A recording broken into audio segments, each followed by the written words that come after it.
坚强，还有一个残存的倔强，还有什么你不可以忘？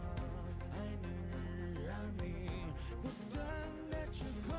一念天降落，一念天堂，你不需要提醒怎么讲，你太依赖的心理鸡汤，早已变成那心里的霜。有些精神太轻易的讲，还没埋藏着一起遗忘。至少落场并没有真相，至少你我他同一船长。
Okay, TJ, do the intro.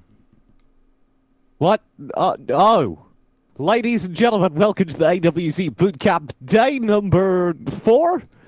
We're finishing up the group stage matches today. Tomorrow will be the single elimination knockout phase of the Bootcamp seeding tournament. My name's still TJ. This is still an unofficial broadcast. And I'm still joined by Daniel D2HS Akuta. I ceded the hosting of this to you, even though this is my channel. I guess I'm owned by you now. Anyway, so like TJ said, this is the last. Does this mean I own Samurai Gamers? Not quite. So good. How much debt are you guys in?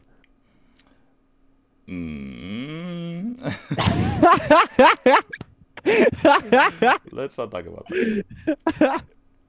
Okay, what are our games today? Our games, as we look at all the teams in this cool intro over in the top right of my screen, the games are Taiwan versus Thailand wildcard. So looking at the standings, that pits the tied for second team versus the 4th team, because Thailand wildcard moved up a bit. So pretty good match. And then our next match on the schedule, at least, is Taiwan wildcard versus Korea, which is a pretty good match. But instead of doing that one, I want to find a different stream that does North America versus Europe, because that's actually really important.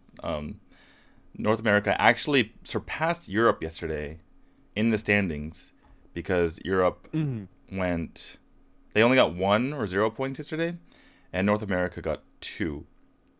So now North America has 8, and Europe is in 7th, and they're in a really precarious situation because North America is in 8th place and therefore in the top 8, and Europe is in 9th place. The studio set changed. Sorry. Yeah, it did. And they have Miss Opal. They're so much further away from the camera. Why are they so far from the camera? The camera's slowly zooming in like, uh-oh. Our zoom was a bit off. They were so far away from... Hello over there! Welcome!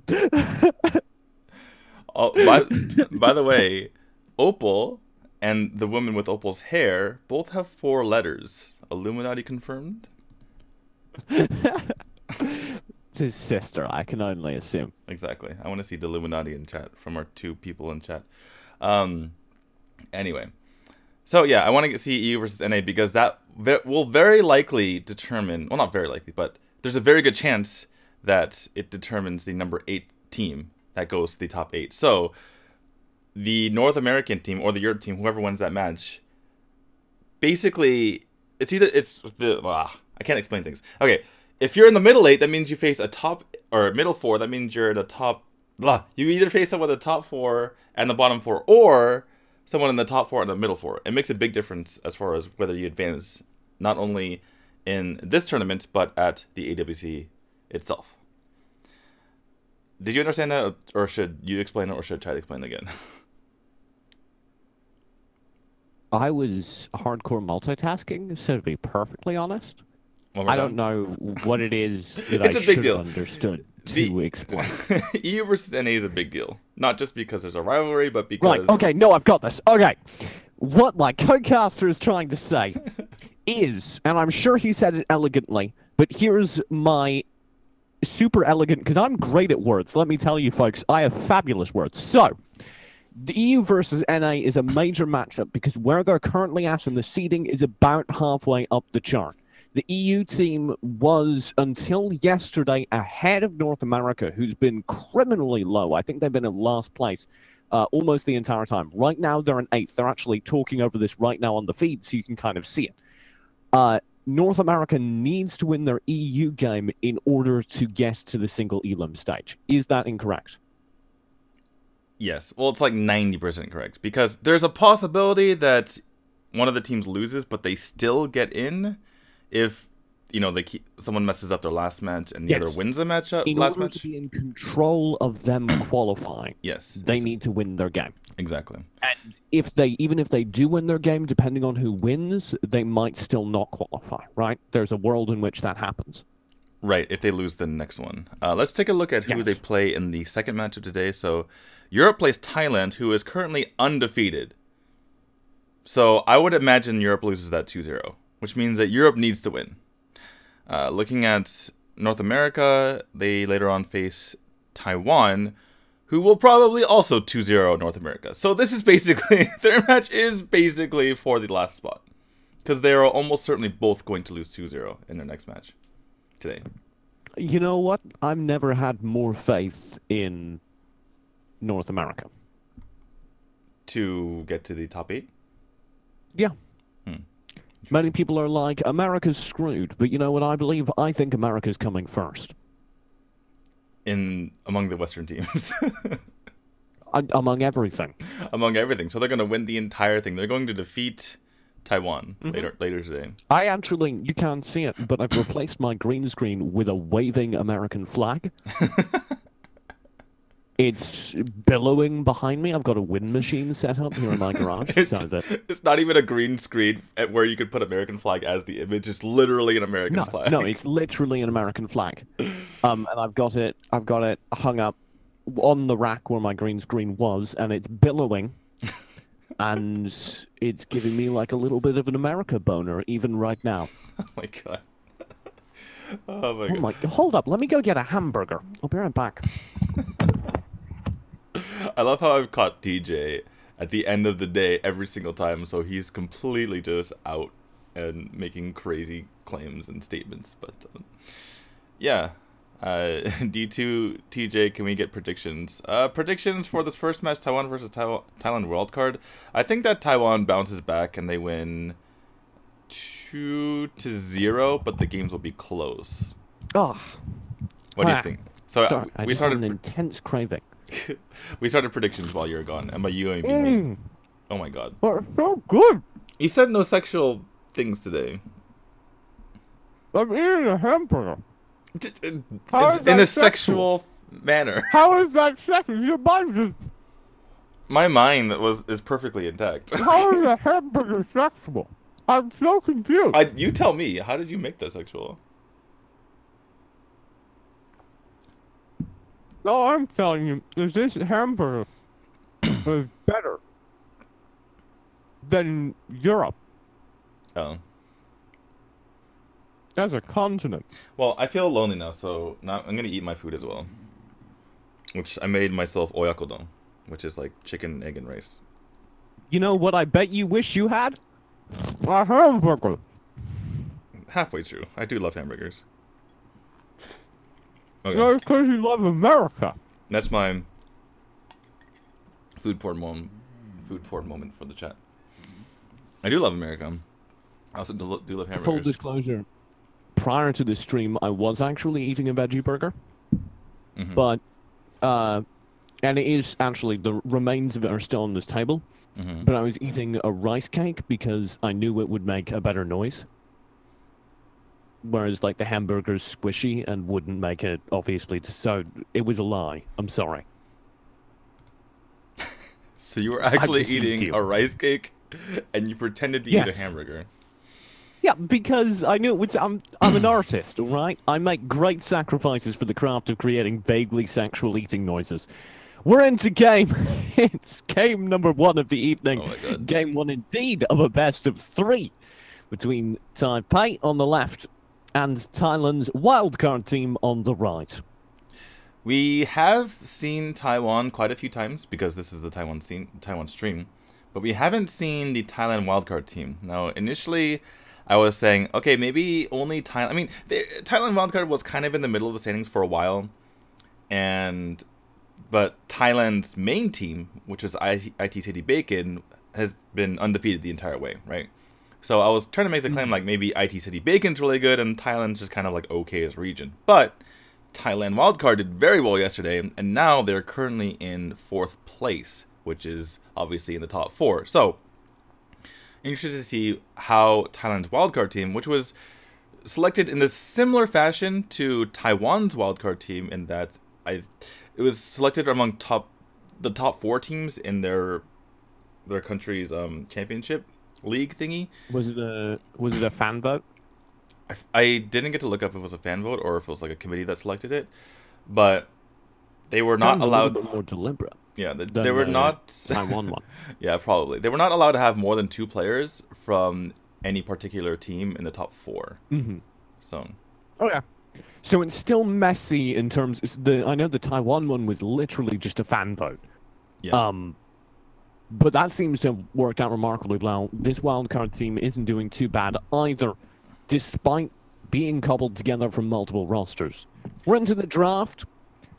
Superman, Arum, Teamy, almost needed bans. The red side getting all of the 100% bans out of the way, and then you have the Mage Flash, the support Alice, and the support Xennial all banned out as well by Taipei. I would say other than the Xenial, all of these bans are like the highest ban rate of anyone. Like sometimes teams have weird ban preferences, like they ban Omen. I think we saw from Korea a lot. Sometimes people just like to ban Lubu just because he's a solid character. But overall, these are your Alice, Flash, Superman, Arum, and Teamy are shaping out to be the highest ban rate among the matches that we've seen. Mm-hmm. But Lubu also, I think, has an incredibly high first pick rate. We've seen that happen over and over again. That's funny. Right when I said that, Blaze types in the chat basically the same question that I just answered. But to answer your question, yes, I would consider those to be the ones. Anyway, as we're getting into this draft, it looks like it's going to be Tulin Liliana. We've seen this before, and it looks like it's going to be Jungle Tulin. So I think this was actually, yeah, this was actually from the same team, from Taiwan, the J team. So they ban the Flash, and then they take the other 2 top tier mages, which obviously leaves the other team with not a top tier mage. So this is a jungle Tulin, basically confirmed. We have seen a side lane Tulin played by some of the top teams in Asia. I don't know if it's but I assume confirmed it'll be yet. jungle. Yeah, it's not quite confirmed yet. You could see him play side lane again. And interestingly enough, when Taiwan does that, they play him with Leviathan and not with Loki's Curse. Mm-hmm. And Leviathan, for those who don't know, is the more defensive jungle item, usually played on warriors and not on mage assassins. Why does that elephant have a leaf behind it? It's the background. But why does it have a non-abstract background? All the other backgrounds for the mascots are like vague, like the bear is standing in front of a wave of purple energy that he's summoned with his tremendous willpower, and the elephant's just got a fucking leaf. How bad do you think that elephant feels? Well, perhaps it's the opposite, and Thailand gets special considerations because they're the host team. What do you want? I want a picture of a leaf behind our mascot. All right, sounds good. The picturesque beaches of Thailand. Although, is Thailand even a coastal country? I don't even know. that hodgepodge of Southeast Asia, with like Laos and like Myanmar or is it called Burma now? I forgot which one it is. Thailand. My knowledge of Southeast Asia is not very good, even though I was in the Philippines for 3 months. Okay. And I actually did go to Thailand for a Hearthstone tournament one time. So I should know more. But... Well, the players went to Thailand. This is my brilliant segue. The players have gone to Thailand for an Arena of Valor tournament, and they're currently completing a draft. The Lindis Joker Max Omen comes through for the home team. Do you think that's going to be a support Joker again? Most likely, because of the way they set up their draft. Obviously, you pick 2 marksmen. You could also just forego going a mage here and just have Joker mid, but obviously that really helps out Taiwan, who can just focus on one particular defense type, and they are indeed going to go for the Preda, it looks like, and they lock that in. I have a question for you. What do you think about forcing the Violet? Neil, we've seen great Violet from Neil, but they picked Violet after the Max was picked, and Max is the go-to for marksman stoppers. I think that Violet can power through Max because she has a high amount of repeated mobility, especially in the late game. That tactical fire is almost always up, and that allows you to get away from a Max in a close range situation. If you have good positioning, you only need to stay away from the max for like 2 seconds before you melt them, because that's what late game Violet does. So, I don't think it's a crazy idea. Well, we'll have to see. I mean, there's lots of damage coming out. I think we will see the side lane Tulin, because that typically when you pick Violet with Punish, you're not running her in a side lane, you're running her in the jungle. On the other side, who did we have? Okay, I guess that answers that. Is that background, is that studio green screen? I guess I can look at it. I'm not sure. Perhaps. It, like, looks like they might have green screened in the studio, which is kind of... Anyway, we're into game. It's game number 1 between Taiwan and Thailand. Taiwan on the left side, the Thailand wildcard roster on the right. Before we get into this game, I want to answer a question from Blaze. Why does Asia refuse to pick L'Oreal? We saw L'Oreal yesterday from Indonesia, and they got completely rocked. Obviously, Indonesia is not the best team at this tournament, but I think you can kind of tell that people have learned how to play around L'Oreal. My answer to that is L'Oreal's much less effective in the regions that have played around her more, because she has to fight within the smite. So like a Crashed, you can bait out the major ultimate and then just back off. I thought that Shining Light was enough to take out the Might Golem, but not quite. In any case, so it looks like it is going to indeed be wins here on the sideline Tulin, who is just going to die. Well, Praetor hovering nearby as well. This is an entirely grouped up side from Thailand. They just want to bring everyone to one side of the map together. Yeah, and to expand on the L'Oreal discussion, as Joker takes a bit of damage, is when the top 3 mages of L'Oreal, or excuse me, of Liliana, Flash, and Tulin are taken/banned, the fallbacks have been Kali and Preda, and not L'Oreal at all. So just to throw that out there. Basically the long range, you know, just easily able to clear the mid lane and just fire damage from afar and not really worry about mobility. The Plague Bomb knocking Star back in the mid lane to hilarious results. Look at this push up top, though. Yuzon could be in trouble. That Death's Beacon already connected, though, so it wasn't available. And, of course, Death's Embrace isn't up, so the Omen's not the oppressive CC threat he should be, and I think Yuzon is fully aware of his positioning now. Here comes the Abyssal Dragon. Both teams have vision on it. Taipei is inside of the pen, though, and they'll get it. It was close, but they pick it up. Now, Thailand needs the top tower in response, and I don't think they can get it. Yeah, good play from Yuzon, able to hold off 3 members. You could see that Thailand wildcard was trying to make something happen since they knew they weren't going to be able to get the Abyssal. They weren't in position for that. And typically, like you see here, they, you know, in response to an Abyssal, you want to get something done on the other side of the map if you're not in position. But good play by Yuzon to hold them off. Taipei going on the aggression now, trying to push out the bottom side of the map. Thailand need to get out of here, particularly this Max, as the Thunderbird will connect. He's going to pop his lift off, ready to launch in on Wins, and it barely gets him out of the Plague Spectre that was coming through. They grab Wins, and narrowly do they survive, with no more damage coming through onto the Max. Well, big Death's Embrace comes up here from Owen, but he's going to go down anyway. And yes, and the Plague Spectre from Drewy doesn't quite do enough damage. This tower will be under threat. You've got the Max, though, nearby, so that should scare people back, or the Joker, rather. Lindis damage coming through as well from Kit. Benny takes a savage beating just in that exchange. Taipei, despite having the numbers advantage, have no interest in taking that fight. It looks like I'm lagging slightly here. Okay, I'm going to go ahead and press... I did as well. I'm going to go ahead and press live again. Just go to a random spot and click live. Okay. Oh, God. I think the feed itself is stuttering a bit. I'm at 350, 351, 352. Yep, I think I'm a millisecond behind you, but it won't matter much. The top lane pressure is continuing. Taipei trying to respond to the Thai pressure there.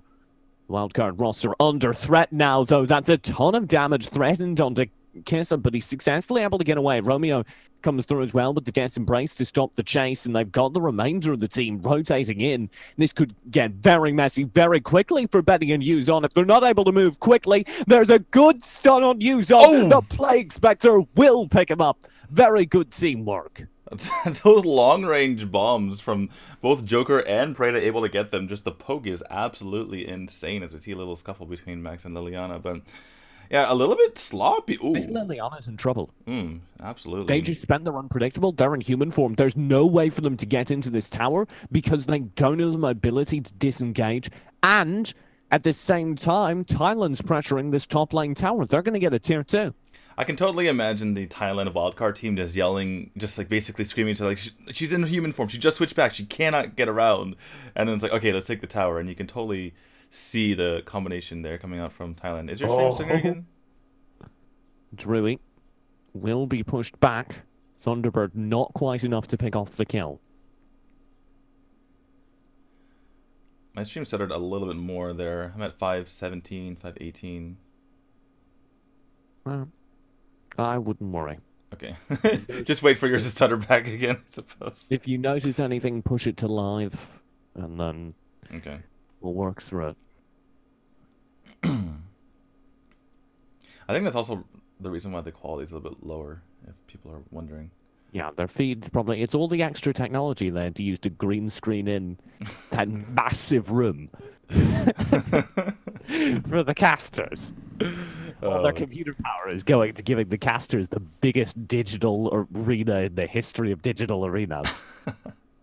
Well, after all this, some slight sloppy rotations here from Taiwan. They're also down 2 to 3 in terms of kills, but they do have 2 abyssals to 0, which means that the gold count is relatively even. So still an even game. Tower count is pretty even as well, as we see a little bit of scuffle in the middle.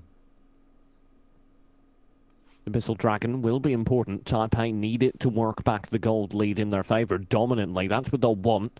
And I think it's been decided in their favor. Thailand are coming in, but it may be too little too late. Here's Kent with the damage from the Lindis. They're unable to steal the dragon. Tazo goes in very hard on the Mac, but will be instantly tagged out by the Plague Spectre. Kent will find the opening kill in response, though, for Thailand. Wins will fall as well. You can get the Abyssal Dragon, but if you lose 2 for 1 and maybe more, Romeo has the Death's Embrace. This is a disaster. He's got another use on. Will go in. That's a 1v4, and he's winning it. 1 kill, 2 kills back in Taipei's favor. Thailand are on the run. There's an Impale Red Stallion combo, and they flipped the fight that was flipped. Taipei end it with a 1 kill lead. Wow. That was absolutely impressive. I'm sorry for the viewers because that was a bit of a radio cast because you were a few seconds ahead, but amazing nonetheless. I'm going to go ahead and try to go back to live. Oh, it actually was so far behind that the live button was already ready. In any case, pretty insane there, especially the execution from the Thailand team. But wow, Yuzon just completely turning that fight like you mentioned. And that just goes to show the power of Lu Bu. When there's a chaotic fight like that, he totally shines and can take up multiple members by himself. Yeah, and he's got such high mobility as well to chase down the shattered remnants of any team. Yeah, he has basically all you want, right? You have mobility, you have the dueling capabilities with a lifesteal, you have good damage, you have good Max stun as well. Tells is this in Max trouble. Has been caught out twice now. That was the opening kill of the other exchange as well. Yeah, Max, he's a great initiator with liftoff. He's surprisingly weak without liftoff. Oh right? no. Taipei! You got it, it's the same place. First the Max, then the Tulin's like, I don't know what happened to that robot friend I had. I better hang out in the same area. Kent maybe getting a taste of his own medicine. Benny's nearby. Romeo hiding underneath the tower is just getting bombarded from range. Neil takes the tower. Yeah, just sloppiness from both sides, like you mentioned, from Wins and from the Max, the towers on Max. But yeah, like I was mentioning, if you don't have liftoff, he's surprisingly weak. He can duel and he can stay alive and be annoying and, you know, use his bionic blender to get some damage in. But really, you can't be by yourself. You're just going to get picked off and he has no mobility. So a lot of Max's, that's one big weakness of Max, right? Is his lack of mobility and, you know, engaging and retreating. But if you have your lift off, it's the complete opposite. You can go straight to the backline. Pause coming through. This time from Taipei, who are, it should be noted, in the lead. This is a clean pause as well. I was having a bit of trouble with their pause rules yesterday because it felt like all the pauses we got were in the middle of a fight, which is exceedingly upsetting to me and my sense of dignity. But no, Taipei pulls it whilst they're in the lead after a very good series of fights and 2 tower pickups. Right, I'm going to try to refresh the stream just to see if that won't help. Because even after going live, I was still like a second or two behind you. But yeah, it's just I'm like... just that good a caster. I can tell what's going to happen in the future. That is true. Actually, there are a few things where it's like, is he just predicting this or what's going on? I do sometimes get myself in trouble because I predict something and say it as fact. And then people are like, what? Because I'm like a solid minute ahead of the action happening.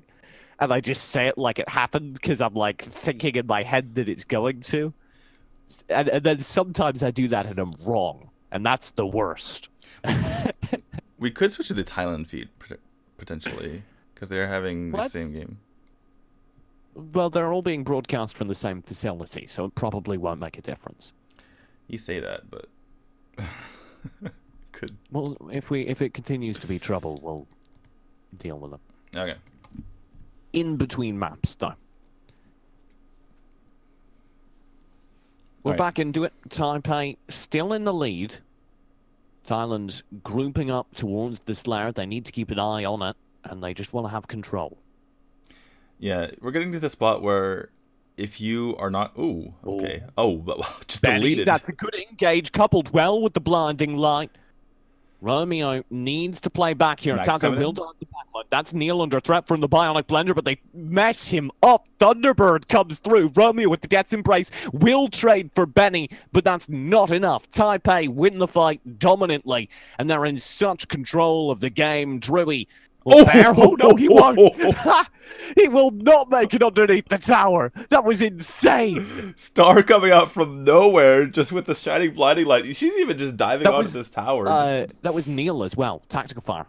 Oh, wow. So yeah, that would explain why so much damage got onto him. It's pretty insane. And TJ, you're looking pretty prescient here as Max tried to dive the backline, tried to dive Neil, and he just tactical fired back and wiped him out. And they won that 4v5, even with with Yuzan not being there.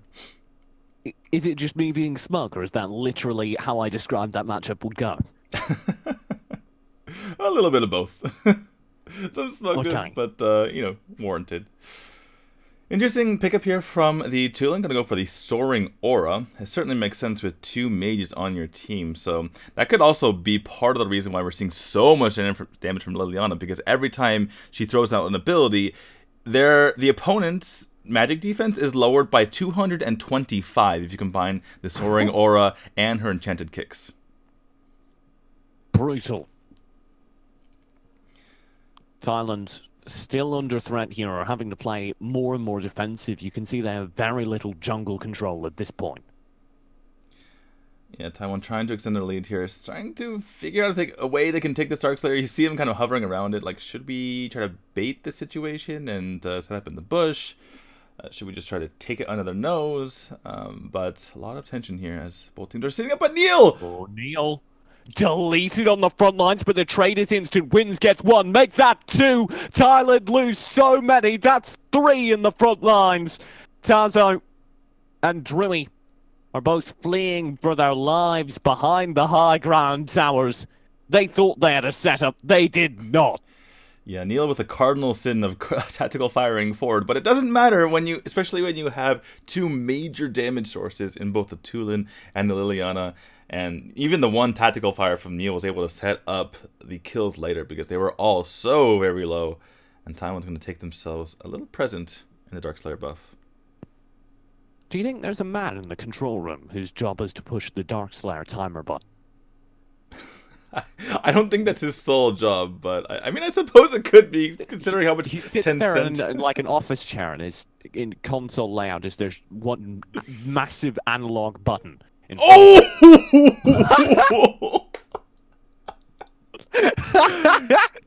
Where did Joker go? That was one of the most brutal things I've ever seen in AOV, and there may be more. This is actually an opportunity for Thailand if they could turn this, but Max wins, manages to find a kill onto Kit. Romeo goes down as well. It's not just their towers that are being destroyed, it's their players, their spirits, their hopes, and their dreams as well. They're on the core. Taipei looks so good. So I've played a lot of Joker, and when he throws off that rocket, he goes, "Here comes the punchline," and he probably didn't even get the punchline off. He just, "Here comes," just everything blows up. That was unbelievably satisfying to watch, even though I do play Joker from time to time. But great game from Taiwan there. A bit back and forth from both sides, but once Taiwan started like shoring up their play, not making so many mistakes, obviously we saw wins get taken out a few too many times. But once they straightened things up and curbed those mistakes, then they really just stomped Thailand in the end. And sometimes that's what it takes, being aware of what your small tactical errors are. Just one player getting a bit too aggressive on the side is losing or making fights close. And you pull ahead in the gold game, and, well, everything snowballs from there. Yeah. One thing I did notice the entire game is that Taiwan was the one dictating play, right? They got every single Abyssal Dragon. What Thailand was doing a good job of, however, was matching the movements, right? Like, if you're reactive, it's okay if you're on time, right? And so Taiwan would rotate, and they wouldn't really achieve what they wanted to do, i.e. get a kill. And as they're backing off, you saw Thailand rotate over and kind of punish them and really, put a lot of damage onto Taiwan, or maybe perhaps pick up a kill. But that kind of manifests itself into problems later on, as you still saw Thailand rotate and react reactively, not proactively. But instead, Taiwan was actually achieving what it wanted to get done and was getting those kills. So, I'm kind of looking forward to Game 2 and seeing if Thailand continues to have that reactive style. Being reactive isn't always bad, especially when you see people being over-aggressive. Like we've seen, for instance, like the North American teams and the Europe teams try to be overly aggressive, not particularly on this stream, but on the other streams. They were trying to match the aggression, so to speak, of the Asian teams, and they just got punished because, the Asian teams, or like the top teams from like Taiwan, Korea, China, they know exactly the movements, they know how things work in the game, so when they know exactly how to punish those type of sloppy invades. And I just want to see Thailand either be proactive or be a little bit better at punishing the proactiveness of Taiwan. Mm-hmm. And, well, they'll have to. Game number 2 is coming up. It's a best-of-3 set. I think Thailand, you could say, won the draft. Whoa, that surprises me. Look at how much damage Wins had, even though he was like the side laner with Leviathan. Oh, he was so good in all of these fights. He just really knew where to put his damage. That's what I really liked. Right. Everyone else just kind of, obviously Neil was jungling most of the time, so yeah, Star and Wins, just lots of damage coming out of all of them. Star has just been a star, pun intended, I suppose, for the Taiwanese team. That's not a pun, and you know it. That's just shit. Okay, stream's over, guys. TJ has broken me. Anyway. Not a pun! I tried, okay?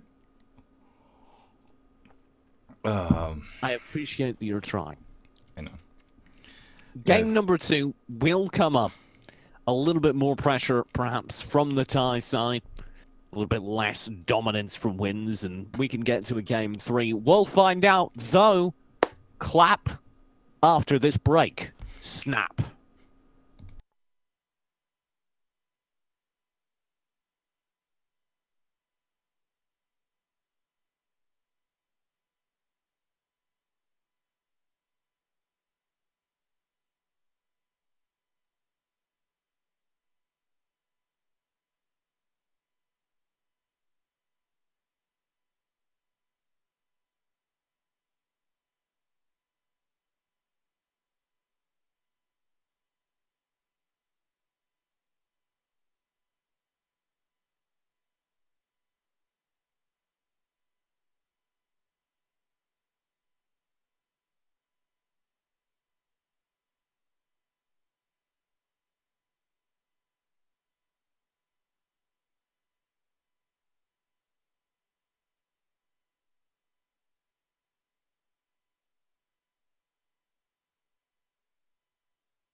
All right, we are back with the draft for game number 2 between Thailand wildcard and Taiwan. After losing game number 1, looks like Thailand wildcard has opted to pick and ban first, and they're going to go with a Lubu to start us off.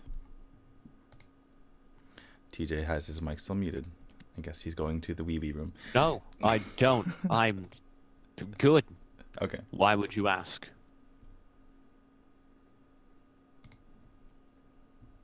I don't know. Oh, you don't know why you asked. Okay. Well, that's kind of hurtful. You have no clue why you'd want me to speak. Lubu banned out here in the opening phase by Thailand, and I have to agree, good decision. They also get rid of the Omen. Those are two bans that seem very, very adapted. That does leave the Xenial, which was actually... Oh, excuse me. That was Taiwan's. Yeah, that was Taiwan's first ban last time. I saw Gilder hovered in the ban, and I was like, all right. What? I mean, the thing is, sometimes you do see throwaway bans just so that they can open up possibilities for the first pick. But not that throwaway. Banning Gilder is like recycling, not throwing something away. That's good for the environment. You do get a lot of gold for that. But... The Flash comes through, completing the trifecta of standard bans over on the Taipei side. The first pick will be the Xenial. All right, Xenial, again, it's a very open-ended pick because you can really pick any sort of competition with Xenial, but that does leave Teamy and Alice open. And I wouldn't really be surprised to see both of them, honestly, come out here from the Taiwan side. Even though it's double support, they're just extremely powerful. And look at that. Alice, first pick. Alice being hovered, like you say. And I've really enjoyed watching her get played on the Asian servers. The jungle Tulin perhaps will come through again. Or side lane Tulin. Oh. Okay, the Alice is taken off. We're replacing it with Liliana and Tulin. Well, it did work out well for that last game. I think I kind of know the thought process. They were like, okay, we'll go for Alice since she's open. Then they're like, we kind of want to go for Tulin because they might do our strategy against us and take away the top mages. But while we're doing that, we might as well take both mages. And then they're like, yeah, that's kind of stupid. Let's go back to Alice. Okay, so here's the question. Here's the opportunity for Thailand. You right now have the opportunity to grab the Liliana. Make sure it can't be run against you. This is your one chance, your one opportunity. I would do it. If you had it, would you take it? Yeah, I would absolutely take Liliana here. I mean, who else is... It's either Liliana or Teamy. And I think that Liliana is a bit more important here. Preda was okay, but not nearly as good as Liliana was for the Taiwan team. And they do decide to pick her. I'd like to see them try and take away the Violet as well. If we get the Violet again. I think I strongly favor Taipei. Yeah, especially if you can pick Violet and you're able to outdo a Max, right? when you pick a Violet into a Max that's already been picked by your opponent, that shows some balls, right? And I think Violet is... I spoke my words on that matchup, but I don't think that's as hard a matchup as it should be, per se. But they have the opportunity to select the Violet here. They're going from this instead. Yeah, I think all of the viable marksmen, so to speak, are ones that are good against the dive, right? So you're talking about Joker, you're talking about Violet, Lindis, Morin. Those are your marksmen who can survive getting dove or are at least difficult to dive, and that also includes the Max. So the Lindis pick is pretty reasonable here as well. Morin confirmed meta. Well, Rocker loves him, and you know, and Thailand actually really likes Morin as well. Morin was on the top. He was like considered tier god SSS X tier in Thailand for a while. XXX tier is not a tier we can talk about on this broadcast. Thailand will have an opportunity to draft here, and I'd like to see the Max okay. Speaking of Morin, I told you they like him in Thailand. Is he big in Thailand? I just said he was. Then you got all excited because Okay. you thought I said Well, XXX. he's so small. Is he like a larger character? I mean, Is he no longer a dwarf? he is very much favored in Thailand. Huh. Right. Okay. Kilgroth comes through in response to that. I guess, fine, you decide to run a marksman. Why not Morin? Charganar is not my cup of tea. I would have much preferred Max in his place. The problem with going for Max is that you don't have a traditional support. Xenial is your kind of your, get out of jail free support, but not your peeling type of support per se. Same thing with Max, he kind of dives the backline. And if you're going for a marksman, it doesn't really fit the team comp, right? Because if you're diving the backline with Max and then your own backline gets dove, I suppose they do have the Wonder Woman to help kind of peel for that as well. But just looking at the thing, I think I'm okay with having the Chogner just because he fits with kind of pokey characters. I know Morn kind of likes to dive as well, but if you're trying to go for a character that can, sorry, what? They're sitting in front of a sandstorm. Darude Sandstorm? I wish I had that on cue to be able to play. I do, but I can't. I might be able to play it to you. It's not worth the trouble. Anyway, into game. Arena of Valor, AWC Boot Camp, game number 2 of this best of 3. Quite possibly deciding who goes into the single Elam phase where, as the groups do matter a ton. Alright, well, I was going to say looks like they're not going towards mid, which is the typical way that people invade. Lots of aggression coming up from Taiwan, and this is why you see a lot of teams just kind of push everyone mid, because if there's lesser counts there, then you can take advantage. But Thailand's going to take a little bit orthodox approach and go to the top right. And I thought Yuzon might have successfully stolen that Sage back, but no, it went to Kit on the Moran. Taipei does their work cut out for them. They had a rough early game 1. That won't happen here, though. What is the buff count here? Because Thailand stole the blue buff, and looks like they're invading, speaking of Thailand. Looks like Lindis took the red and blue Neil buff. Did get that. Okay, so Neil took their blue buffs. So Neil took Thailand's blue buff and red buff. And no, Neil has his own blue buff and all positions. No, because their own blue buff went to the Morin on the right side. So Thailand took 3 buffs, I believe, because I think that Xenial took the other buff, as you can see. Oh, excuse me, No. Thailand, I got confused. Thailand has the Xenial, so 1 or 2 buffs apiece. I got so confused because Xenial was on Thailand's side for the longest time, or Taiwan's side for the longest time, and I for some reason thought he was on Taiwan's team for a second because he was just living there.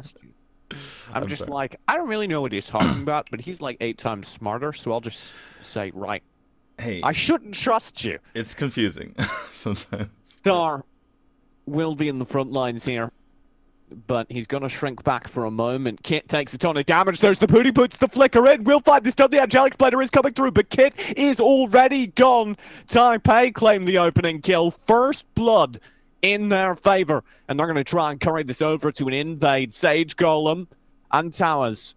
Towers will retreat. This Sage Golem is up for grabs and secured by Neil. 4-man rotation into the jungle of Thailand, with Kilgroth staying back. Looks like he's going to go ahead and rotate over to his side of the map and pick up that minion wave while he can. Looking at the kind of objective control, 2 punishes on both sides. So we're looking at the Kilgroth and the Lindis on the side of Taiwan, and the Xenial and the Moor on the side of Thailand. Obviously, you almost always see punish on the side of Xenial because he really likes Leviathan for the 1800 HP it provides. But something that's interesting to watch out for here. We'll have to see how much value he can find with or without the Leviathan. We can have a scientific comparison at some point. Oh, look at this. So Phoenix tier onto the Teamy from Wins. We've seen Mage Teamy before, but that was from China. He's in trouble. There's the Angelic Splendor already spent. That could be huge, particularly as Dewey finds big damage in the middle of the club. Taipei do find a response. That's Wins grabbing one, but he too falls. And I don't think he had the being of the bro up. I think it was spent too early. That gives Thailand a major advantage in the fight. And they'll be able to grab this tower for it, and that should give them Abyssal. The combination there of the massive bracelets of submission, or is that what it's called? From the Wonder Woman, as well as the Angelic Splendor from the Xenial, was huge there from the Thailand team, because they were taking lots of damage from the Hissy Fits and all of the AoE damage from Taiwan, but that allowed them to survive through it and turn the fight around in their favor. But they're still down 1,000 gold. Is quite a deficit. Thailand need to gain some ground back around the mid area, I think. That's where they can gain control of the next few major objectives, if they have the pressure onto that tower. All right, prediction time. Do you think that Teamy will commit to an AP build, or do you think he's just getting Orb of the Magi and then going more support focused? I think Star is a savage. Is that a prediction? I just saw him melt close range, make that two people. Kit's in trouble. There's the flicker Pooty Poots. Bracelets of submission stun will barely give them the shielding necessary to survive as that Angelic Splendor does come through for healing. Romeo from Thailand might have overextended a bit. Taipei doing so much damage in these skirmish fights. Yeah, the issue with Wonder Woman using her ult there in order to save... Watch the teaming. What are Wins and Benny doing? They knocked Kisser down to half HP. They're looking for a minion push here on the top lane. Wins forgot he's not playing a mage character. He's like, of course, it's Teamy. 70-10 damage on this Pooty Poots. Easy. By the way, I can you pause yours for like 1 second? Because I think you're like 1 or 2 seconds ahead of mine. It may still give them control. Because the pressure they put on moments ago will now feed through to their opportunity to push the top tower. They'll abandon it. No top tower push comes through. For a second here, can we try to sync up a little bit? I'm at 602, 603. I think you're a couple seconds ahead. And I think paused and synced. Okay, cool. Well, Star is receiving some aggression here. The Abyssal Dragon is coming up right now. And both teams are looking to go ahead and ingress onto that as Jury is starting it, but he's in a precarious position. Very precarious one. Watch the damage from Benny and Wins flanking round the side. They want mid lane pressure during this time, just to force Thailand to multitask. Romeo will be caught out. Neil's nearby as well. Star with that Thunderbird. Can't quite find the kill because the bracelets come through perfect. Angelic Splendor is coming in as well. Wins hard. Where's to the chase on Romeo. Goes down, but he has his resurrection. So he's right back up and fighting in the front lines. Star almost goes down to the right. He shot, and Wins will be melted by Dewey. A little bit too aggressive from Wins there. I feel like they already had their advantage. Oh, that was a huge Malleus. Look at the damage they just found. Yuzon has the flank though. This could be big. Star's Thunderbird finds the opener. Yuzon commits with the Sea Spear. Cool down. They have the damage. That's enough from Thailand or Taipei. I think that Taiwan is a little bit too aggressive there, especially when trying to go in and get the kill. What I was trying to mention before is once you get the other opposing team low, they have to back off, right? Because they've expended their braces of submission. They're already extremely low. They cannot possibly take a fight. So I think if Thailand just kind of backed off there and took the Abyssal Dragon and took the lead, they would have been okay. It works out for them in the end, but it's more as a result of this, them being extremely mechanically superior to basically everyone they play. It's looked so good. Taipei, though, do have a serious chance here. Thailand Uh-oh. Will try and set things up. There's big damage from the Reiki shot, but the resurrection is there. Hizzy Fit's deployed predictively just to defend. Wins, and boy, does it work out! That's massive damage onto Kizzy. He's gone. Thailand playing from a player disadvantage will be able to gain a lot of ground. You can see that team. He wins, still split badly up. Malleus will come through alongside Drui to confirm the opening kill. And Star just needs to back off. It feels like Wins is trying to just get away with as much as he possibly can. Like he's using this as a practice game. He's playing like, you know, solo battle. Because right when he came back from the resurrection, he was surrounded by 3, used his resurrection, came back, flickered, went back in with a chain lance, got the pretty pooch off, did tons of damage, secured a kill, and then someone said, yeah, that's not enough, let's keep going in. And that was finally the end of him, but not before he got surrounded by 3 members again. So is it just me, or yeah, as Kissick is really just goes down. Is it just me, or is Wids just kind of styling and not even trying to take this totally seriously? I don't know. He may be in trouble with his boss after this game. Towers is in trouble with his opponents.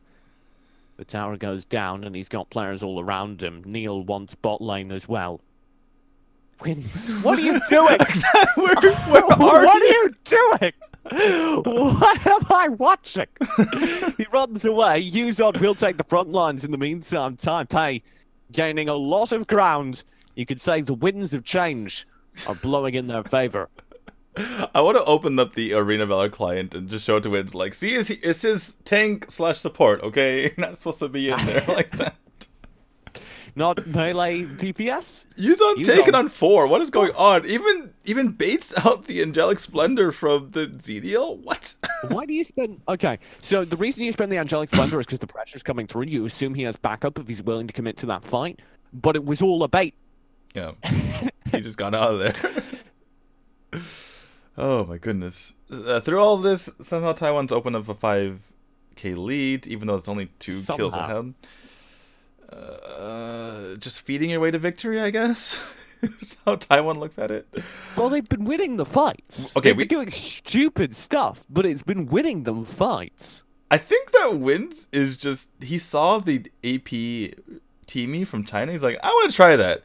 So look at his build. Orb of the Magi, Boomstick. His next item is either Hecate's Diadem or Holy of Holies, looking at his build. So that is full He's AP. doing a lot of damage. Ooh, case in point. Oh my god. Just detonating that Pussy Poots. Oh, the fart humor is back for the TV. Just detonating those farts all over his opponents. Romeo maybe having a little bit of a detonation problem himself. Drui comes through. Romeo will push forward as well. They want to desperately find this kill with the Reiki shot chasing the low HP Alice, but Benny waddles his way to victory. Will get out. I like to say waltz. I think she's very, you know, dainty in her little down spec, but they're going to go ahead and take this top high ground tower, or this mid high ground tower, and Wins is in there once more. Oh, Star, yeah, very far committed. Towers perhaps optimistic with that Angelic Splendor. They don't commit to it, and Drui goes a tiny bit. Just pull back. It's not going well. Don't commit to a 5v4. He's like, okay, let me just get this Reiki shot off, and then I can run away. Like, nope. Can't even get that off. Just annihilated. Blown up on the spot. And Taiwan is just playing with Thailand at this point.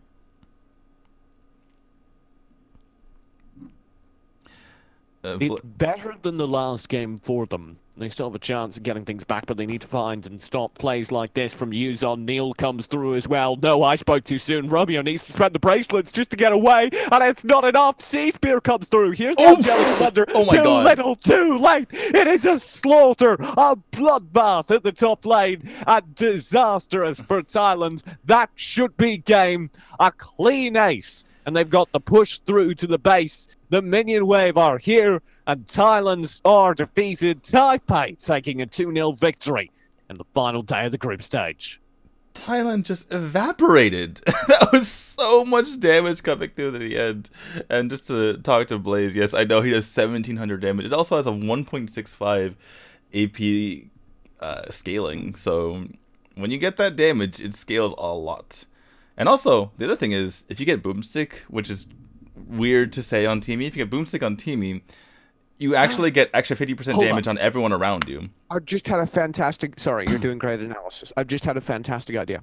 We both have green screens. Mm-hmm.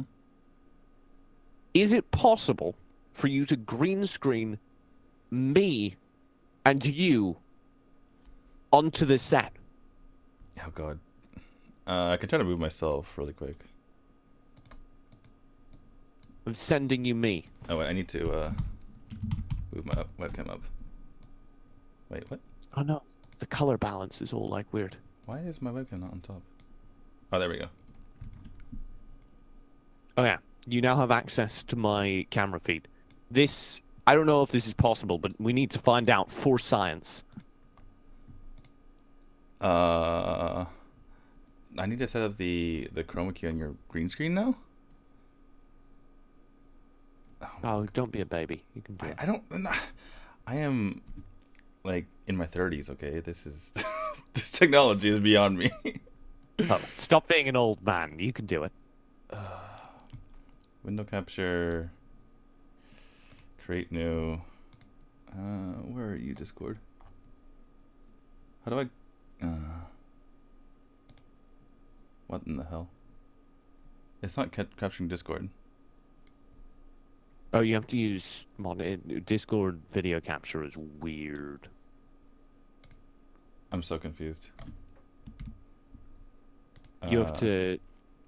There are. Well, they went away already, so it's like not even gonna work. You can do this later, okay? This is not. There, come on, please. Just someone do it. Believe. Someone Photoshop. I believe. Look into my eyes. I believe. Come on. How about you do it and then just send me the GIF? I'm upset with you. I am technologically inept. Okay. Rip analysis. Wow. TJ, how old are you? TJ is over 10 years younger than me. Let's just say that. Yeah, we had this conversation. You were like a little bit amazed by my youth. Yeah, but not on stream. You were Anyway. amazed by my youthful good looks, which I don't blame you for. Yeah. I'm renowned for my youthful good looks. That you are. Okay, so like we were mentioning earlier, I'm stalling for the stat screen. it was already Sorry. there. Really?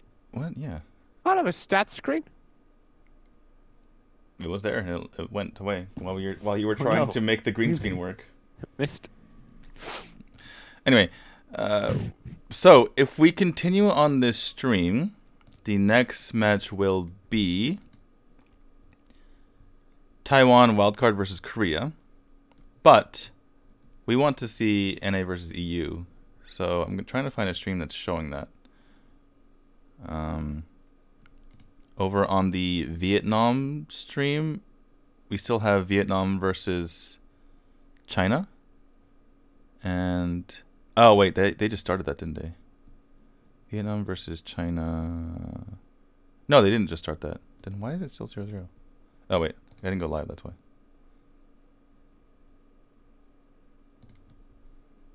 No, it is live.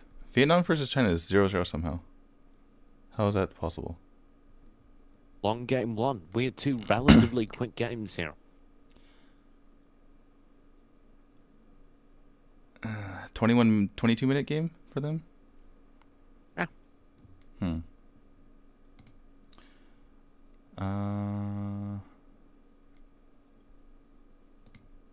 Hold on. Well, we have 10 minutes before next game starts, so we can search. Yay. Yay. By the way, the games that they decide to broadcast, it seems like are completely random.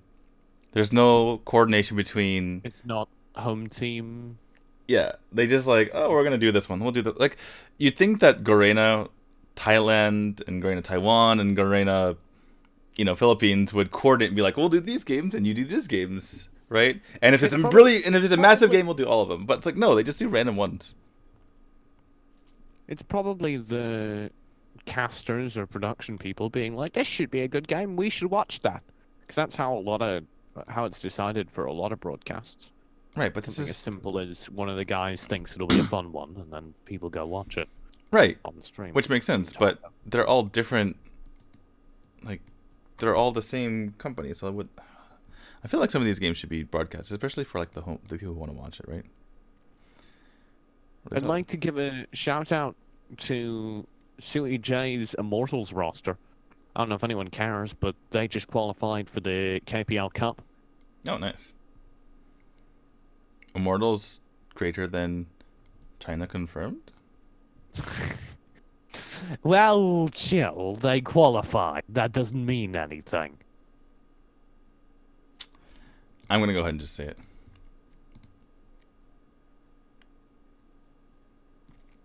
That's how Suey J and Jump decide which games. That's how, like, most of the time when I've done a tournament, someone will come to me and show me a list of games and be like, "Which one do you want to do?" And I'll be like, "That one looks good." That's how that works. It sounds too cheesy to be true, but that's how that works. For the people in chat, that's the article. And if you look at in the first section where it says tournament schedule and seating procedure, I have the 5 YouTube channels that show the games. So if you want to see what games are on which channel, go there. Okay. This is the Raz voice actor segment. The voice actor is hilariously close to the in-game character model. Like, which is bigger, actually. As a mythic god. Like, he's as buff as the mythic god he's voice acting. Do you think that's on purpose? Like, when China finds voice actors, they just find someone who looks like the person they're doing? Well, it's good. It's instead of being like, okay, TJ, I need you to embody being like an 8-foot-tall buff god. They're just like, you already know what that feels like. You know? Yeah, but what if they hired, like, Mike Tyson to do a fighter? It would just be awkward. That would be great. It would just be this awkward, high-pitched voice. I want John Cena voicing Raz in the US version. That would be pretty good. Oh my god. Terry Crews voicing Raz. That would be actually amazing. You're right. Terry Crews would fucking nail that. I'm going to make Mr. Buff Guy bigger so we can see his... Hold on. Terry Crews would nail Raz. What are the pause rules? Blaziken, I genuinely don't know. That's why I was so puzzled by them. Because it seems like you can just pause whenever. And that, like, made me do some thinking. TJ's the next AWC champion because of his immaculate pause timings. You know? I mean, oh my god. He just... I do that too with pens. He just did the thing with the pen that I do. Also, why do they have an anime of Raz going Super Saiyan behind him? Is that a lore video? Do we have that? Maybe. Can we watch that? That looks so cool. It's like a comic book style animated short. Oh my god. Holy shit, I'd watch this TV show.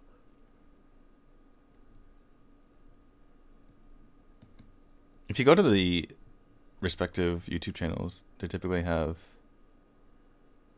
those kinds of things in the videos. He has a belt? He has a championship belt for AOV? So Vietnam says that like their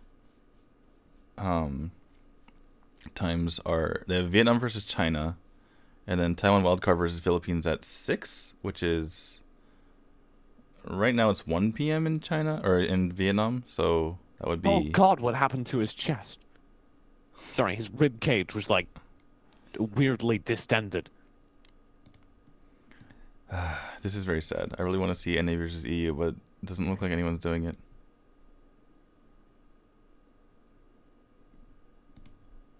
Oh my god! Those animations are sick. Okay, so I would pay so much money to have this man be my Raz. Just So- a photorealistic him. real question / speculation. Why do you think Indonesia slash Philippines don't stream or don't do any casts until the evening? Lower viewership in the region, so they don't pay for the whole day.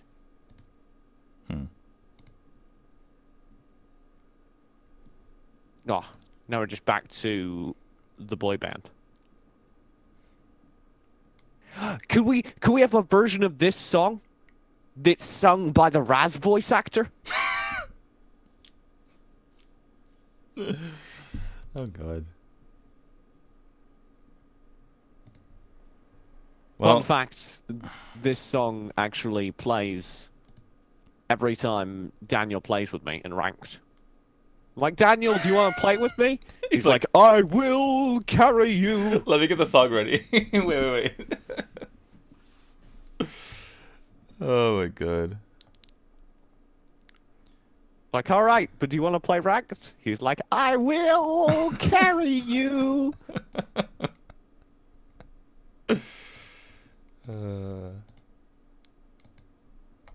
Wait, why?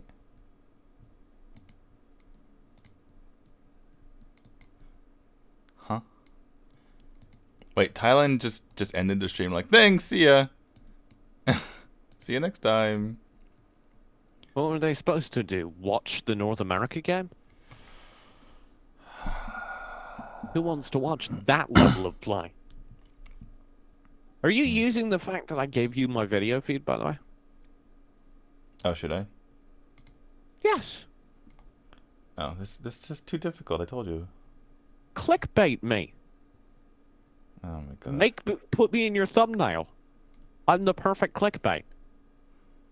Because people, it's like putting a photo of Jake Paul in your, because people like want to punch me. So they're just like, TJ. Click.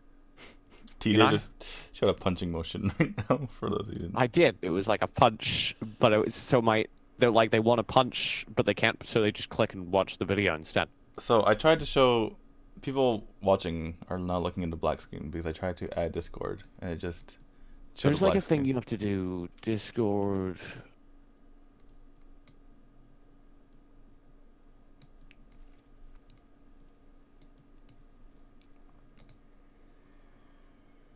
There's like a thing you have to do. Well, then tell me how to do the thing. Or chat tell us how to do the thing.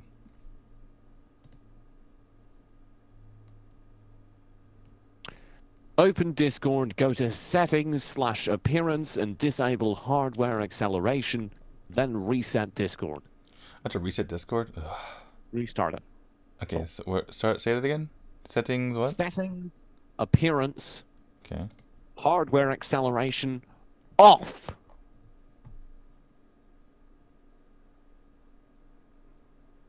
Oh, that's weird. Yes.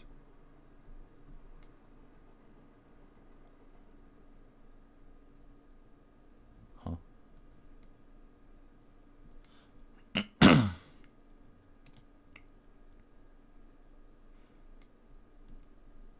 Is it working now? Maybe. You should make the angry people behind you small. Happy people. I think they're happy. Oh. Wait, what the hell? You have a video of that Raz voice actor playing Outlast 2 for 40 minutes? That's insane.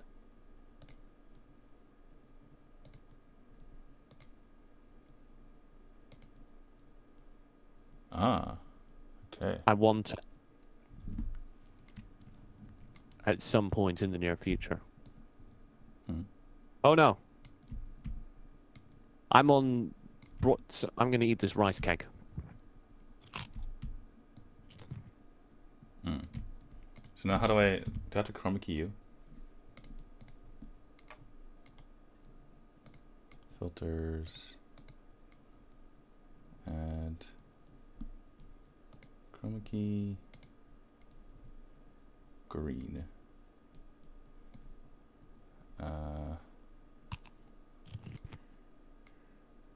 Can you like improve your lighting?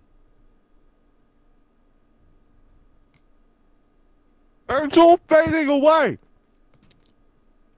Help! It's disappearing.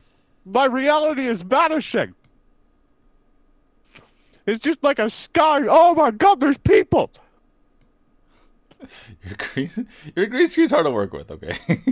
Like, There's a lady behind me. What do I do? okay, that's as good as I can get it.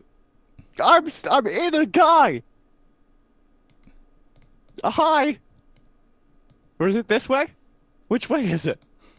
I think it's this way. Or This way. Okay.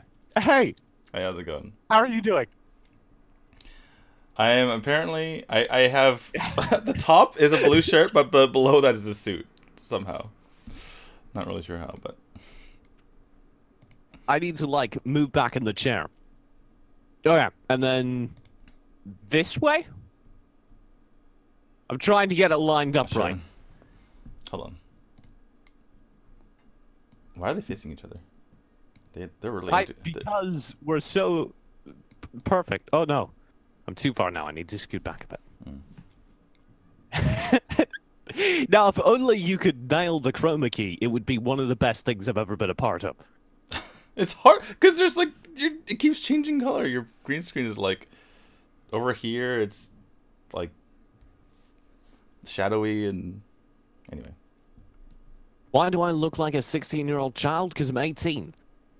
And 18 is only 2 years different from 16. It's good. So that I feel like that's honestly a pretty good excuse. Yeah. Don't drag me around. Don't you drag me. Stop. I don't deserve to be dragged around by the likes of you. Or do you? Kinda into it, TBH. Oh my god. Okay. Now we're the exact same height now. Except it's obvious that I look... Except it's obvious that I'm bigger on the screen because my head's massive. Or maybe my head's just massive in general. Having been in a room with you, can confirm your head's massive. You know who has a really massive head? Is Chris. Pocket? Is that his last name? I don't know. Chris... The guy from ESL. Oh, Chris DeWitt. He's not from ESL. He was just a massive person. Chris DeWitt was actually just a giant. Yeah, he's like cool. He's like Hagrid. He's like half giant, half human. He was massive. I'm 17 and look older, and I'm a girl. Well, Women usually look older though, like Caro. I don't know. I have boyish features. It's because I'm so happy all the time. I love how our shenanigans have like excited the chatters in chat, but like everyone else, all the stalkers are like, "Oh god, I can't take this anymore. Too much cringe." Oh yeah. Why is my face glowing on your screen? You're a glowy guy. Help! There's too much. I'm reflective. I can't take it. How can I change this? Oh, I put for the filter. I put your You cranked up. I put the contrast really high because that helped the chroma nonsense. Here. Your chroma keying skills need work. Just leave it unchromed. If you have us in the bottom corner, it will just be a green background. Oh no, you fixed it. I'm so proud of you. Sort of. I don't know how to do it. I'm just like I'm just just messing around. TJ, please post yourself on r/. I don't know if you've noticed, but I stream. That's basically an equivalent. We're into the drafting phase, though. And it will be Korea on the left versus Taipei on the right. And I can't wait. I'm so disappointed that's not any receive. But Korea is right now the second seeded team, and Taiwan wildcard is the right now 5th seeded team. So this is important for Korea to either stay in or Taiwan to get into the top 4. Coming into the day, Korea had 16 points and Taiwan wildcard had 13, and Thailand wildcard had 15, and we just saw them lose 2-0. So this is a big chance for Taiwan to catch up.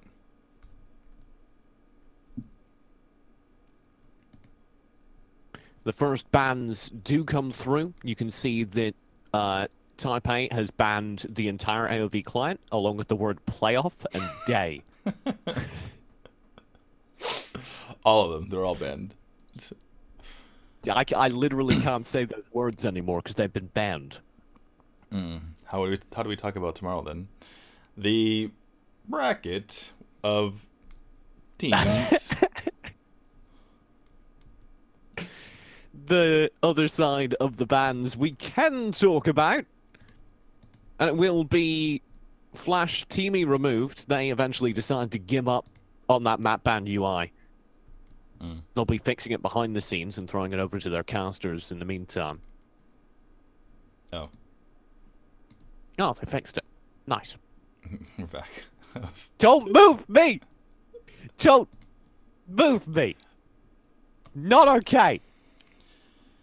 Okay, Arum and Liliana were the bans from Taiwan.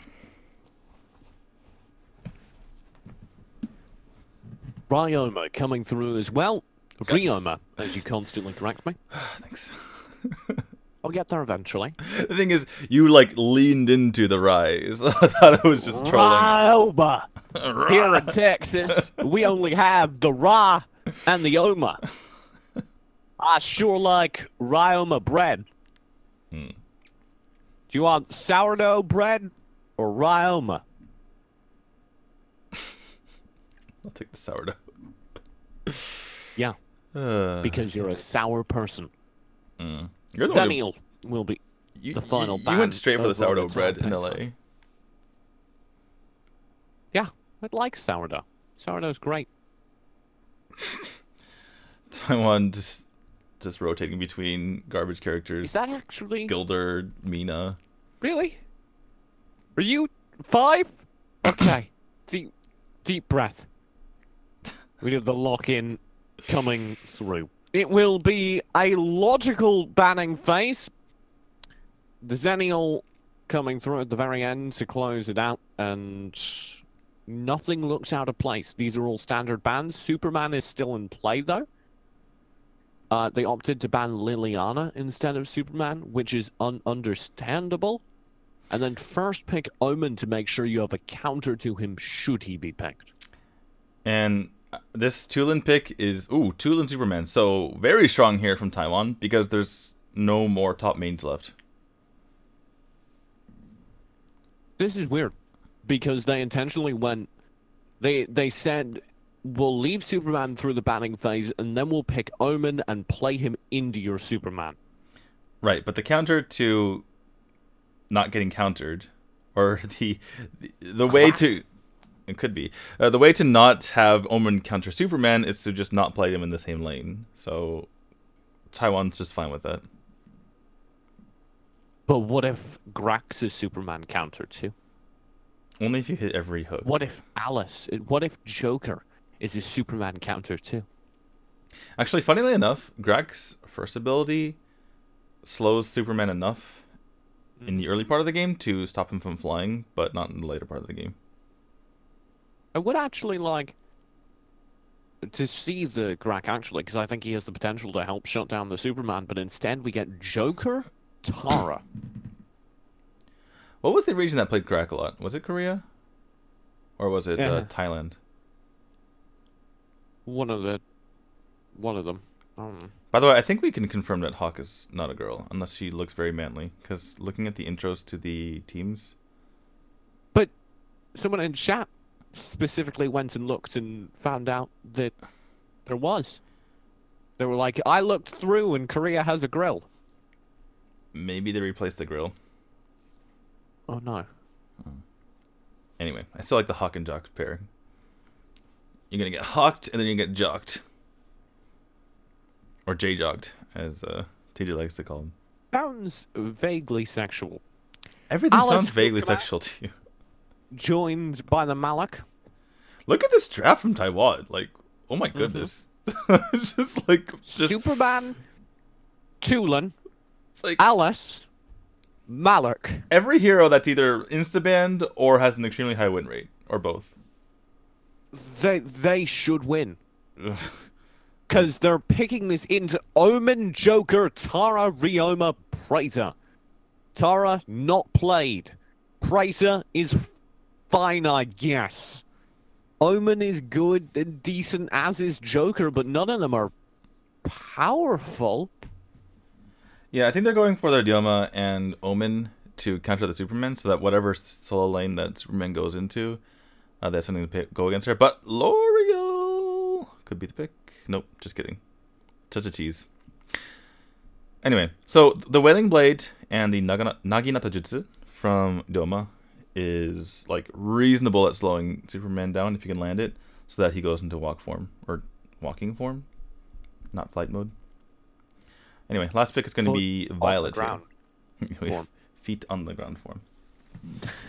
So this is a really good draft for Taipei. Taipei has everything they could want. I don't want to call the game now, but I kind of want to call the game now. Yeah, the big thing is that they do have, speaking of Korea, Superman counters at every slot except for Tara, because the Preda can, what's it called? The bomb? The like gas bomb, whatever it is. His Plague Bomb. Plague Bomb? Isn't Plague Spectre his first ability? Anyway, so his Plague Spectre and Plague Bomb. Okay. I'm pretty sure. Well, Plague Bomb can make him walk. Joker can instantly make him walk just by shooting him and by using his canned laughter. Laughing gas? Canned laughter. Canned laughter. Yeah, Omen has two abilities, Death Beckon and Death Embrace, that can stop him. And Ryoma has his Wailing Blade and Naginata Jutsu, which, say that 3 times fast. Naginata Jutsu. Fuck. That's pretty good, actually. So, that's the reasoning, but you can't just win a game by countering Superman. You have to actually deal with the other extremely overpowered heroes in Violet, Alice, Malik, and Tulin, so... Okay. Counterpoint. They have some pretty sick skins over on the Korea side. I think a lot of this comes down to Shanyo, because his positioning needs to be really good. If Shanyo gets, like for instance, if Joker gets near... He's really good though. We saw him play the other day. The man's Right. insane. Right. But if Jack on the Joker can get near him, he's just immediately dead in the late game. So it really comes down to that. I'm calling a dominant victory to Taipei, and we'll already see the beginnings now. Perhaps the Cleave Kryptonian strength combo comes through. To their credit, the poison gas bomb coming through from Hawk, joined with the pressure from Chaser, does decent damage. Ooh, Yao. Not in the early game, that Joker rocket could have ended it all there. Yeah, the one thing that... Oh, wow. Wallen getting out of the jock right here. But the one thing is that I really have a lot of confidence in Korea because they are the #2 team in the entire bootcamp right now. And so, you know, sometimes you look at a draft and you say, well, this doesn't look too good. But Korea, I feel like they probably know what they're doing, or at the very least, even if they mess up in the draft, they can make this work because they're highly talented. I look at the draft and I say, they should know what they're doing. I hope I'm going to learn something. And it is possible I do. It is entirely possible I learned something about the video game today. Hark. I learned something about the damage he can take. It's much higher than I thought in the mid lane. So early indications are that the Joker is played as a support right here. He's kind of hovering around the mid, and Hawk barely gets away. So looks like the Hawk and Jock tag team is in full force because they're going to be occupying that middle ground for the most part. As Liu Yao and Chaser go at it in the middle. And that's okay for Superman right now, but once Omen picks up his Death Embrace, Superman might have to leave that lane.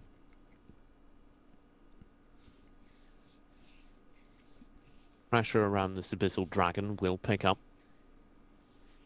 Both teams kind of need control of it. Yeah, the gold is pretty even right now.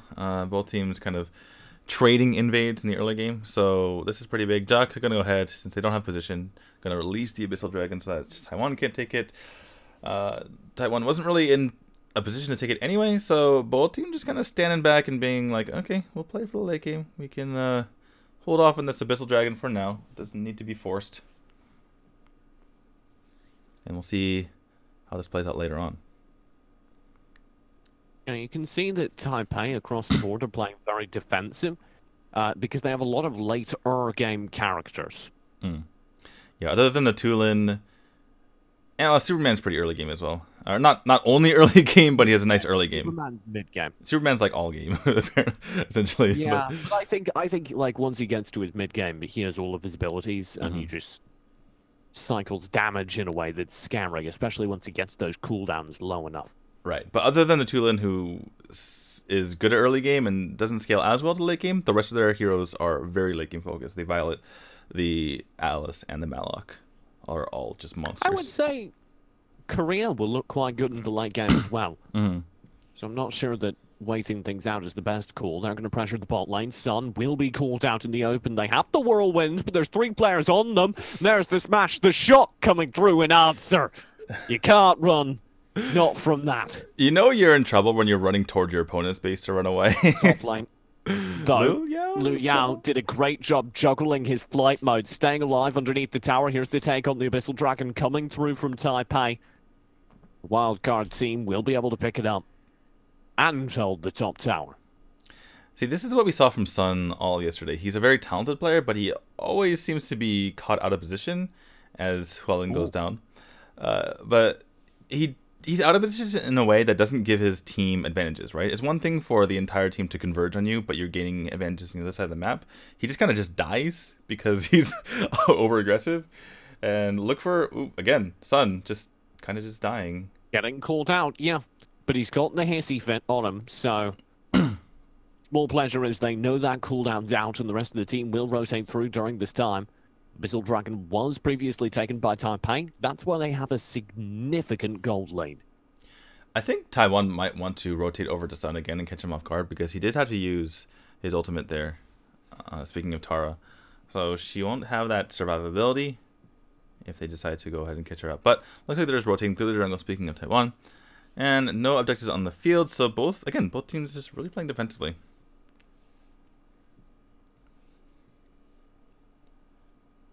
Bot lane is the exception to that rule. We talked about Sun playing aggro.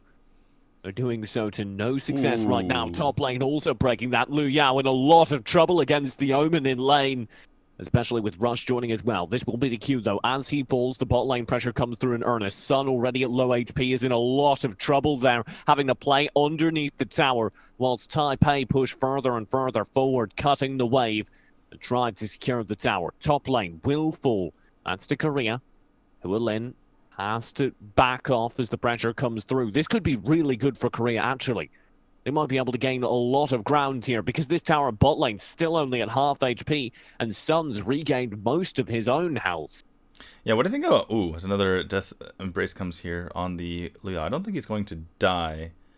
But what do you think about both teams pushing their respective top lanes? Because we know on the Taiwan side, when you look from their perspective, they're basically aggressing on their top part of the map. And so just the way the map... What do you think about like the map shape and how... Like, is that more conducive? It's square, but it's got rounded edges. No, I mean like near the top lane for both sides. Because when they invade, it's where the small monster is on their side. Do you think that that basically the shape in that map allows them to invade that side better, or is it just coincidence? No, I don't. Oh, Jock my just God. takes that. Now you see, if the map wasn't shaped like a square with round edges, wouldn't have been able to get that. Because the round edges inspired him to find the kill around the wall. I Jack will be pushing the top lane again during this time. Korea wants to gain more control there, but Taipei are aware of it. Yeah, after Taiwan had about 1,000 gold lead earlier, Korea has reversed that, so now they have around 1,000 gold lead. Just looking at the top heroes, the Omen and the Tara are highest here, with the Preda and Noma not too far behind. There's no one in particular that Korea... as NT goes extremely Plague well. Spectre? Oh, nice heal. He was so close to going down there, but he's a very tanky Alice, particularly for this early on. Yeah, it really helps that he has the Sonic Boots. A lot of times you go for the Gilded Greaves, as you see Superman and Violet has that, but in particular for the Alice, just making sure that you don't take too much damage from the auto attacks here. From Omen, from Joker, from the Noma as well. And what people don't realize is that every single enhancement on auto attacks also is blocked by Sonic Boots. So if you have something like a Fafnir's Talent, 11's about to go down. Or perhaps some of the many attacks coming through in bot lane. You see 11 go down. But yeah, Zanyo and NT do join from the wildcard roster. They'll probably be able to hold the tower, but you can see the Superman's occupied in bot lane at the same time. Tara, not a bad counter to the character. what is Tara doing over there? Great success from the Superman, but Sun is winning that battle. Yeah, Sun just decided to cut off a wave in the middle of that, in the midst of a Superman, which is pretty interesting. Here's the push. Sun, Rush, will take the tower. Hualin and Zanyo are all there. If they'd committed to that fight, Chaser would have come in behind them. And Korea is aggressing out of this Abyssal Dragon as well. Liu Yao does not take it. It goes over to Korea, and Korea's making it work. They're doing it. As best they can.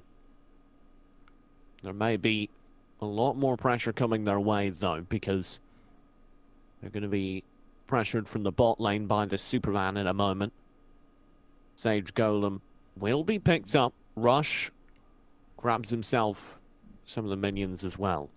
The other unorthodox thing that I was about to get on was that Korea, again, they don't have a carry, right? Everyone just kind of, the power level is just kind of evenly spread across their members. And it makes it so that their side laners, particularly in the Omen and the Tara, are extremely strong, as we have a fight breaking out right now. Good hissy fit, good control as well from the Superman. The first time this game, it's really been a major asset to the team. The Plague Spectre, though, chips him down. And only Chaser falls for the Koreans. Not bad at all. Yeah, still a really good pickup here for Taiwan, because Chaser was getting out of control with his power level. That means he won't be able to really lock down the side lane as much, but it's over Sun... 9,000! Sorry. But Sun Tower is taking the top. Bot Yeah. and top lane.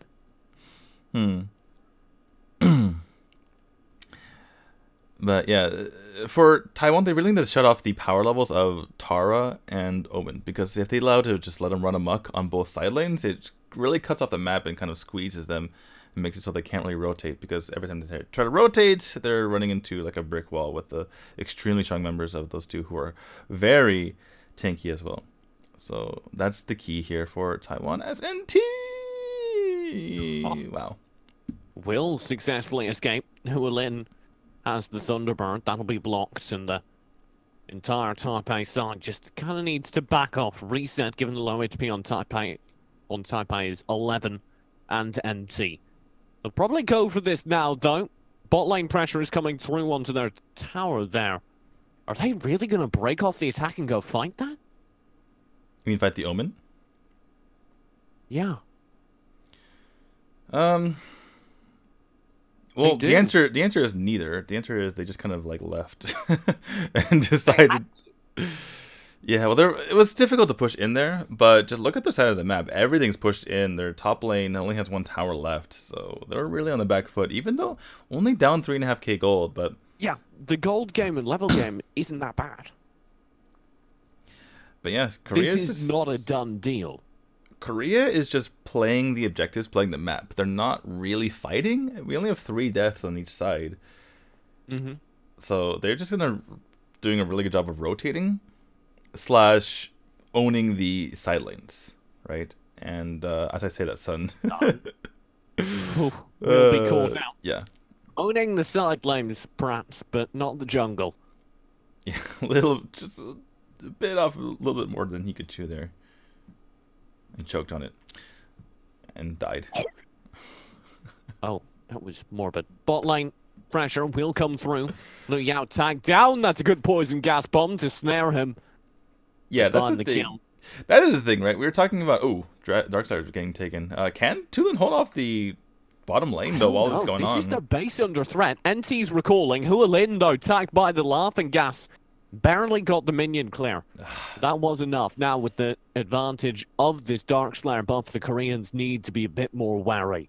Yeah, Tulin, the real MVP, they're holding off that as best as he could, and even leaving that at half is a win for the Taiwan side. But yeah, like we were mentioning, Superman can't just go 1v5 and use his ult and and try to go in there and expect to come out alive. You can typically do that in solo queue. You can just run to the enemy team, and the other side doesn't have all the CC in the world. But in this case, Korea does have all the CC in the world, so not allowed to do that as Superman, as we see a little bit of skirmish here. Oh yeah, J-Jack caught out. Thunderbird will connect. Wow! Oh my god, damn yo! What was that?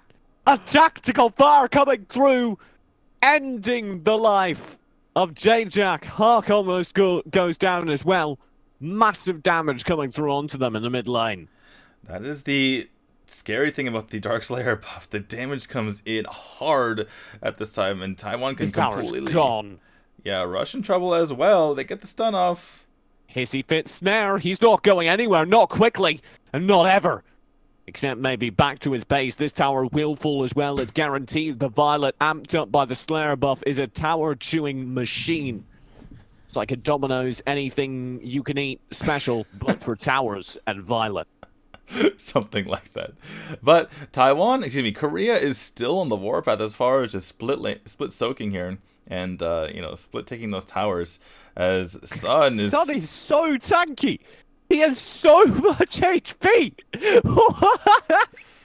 What do you do? Finally, the entire team working together could kill him. Good Superman pickup as well. Hark will fall. Taipei back in the game. Twice the kill lead now. But less gold because of this split push. Chaser's still on it, still trying to push there. Gonna go ahead and recall back before Superman goes ahead and finds him. But you did see the power of Superman there, and why he's consistently banned, because Preda was trying to poke from the backside, and Superman says, "No, get over here. We're gonna kill you." As the shot comes in from 11, this high ground could go down. They need the minion wave to do it, but Zanyo has the ranged poke. Even without, he'll scare it dangerously low. Yeah, look at the tower picture on the map. It's just this weird asymmetrical nonsense. There's 3 towers left for Korea on the top lane, but only 1 for Taiwan, and just everything's completely out of whack as the teams are just trying to find ways to take as many towers as they can. Doesn't matter where they are. Superman Luyao has been doing a great job. Oof! Does it again. There's a good pickup. Chaser goes down. Oh! And they may have more, but oh my god, J-Jack, that was big damage, and Sun's diving in as well. He'll hard commit to this 1v2 that quickly becomes a 1v4. What? But the man has infinite HP. J-Jack's tagged low. The laughing gas comes through, though. There's the kill. Zanyo is off the board, and that's the major source of damage. J-Jack did fall, meaning that Sun only has 1 more DPS to protect. All the while, top lane is being pushed. A very low HP Ryoma will safely back up. This tower will fall.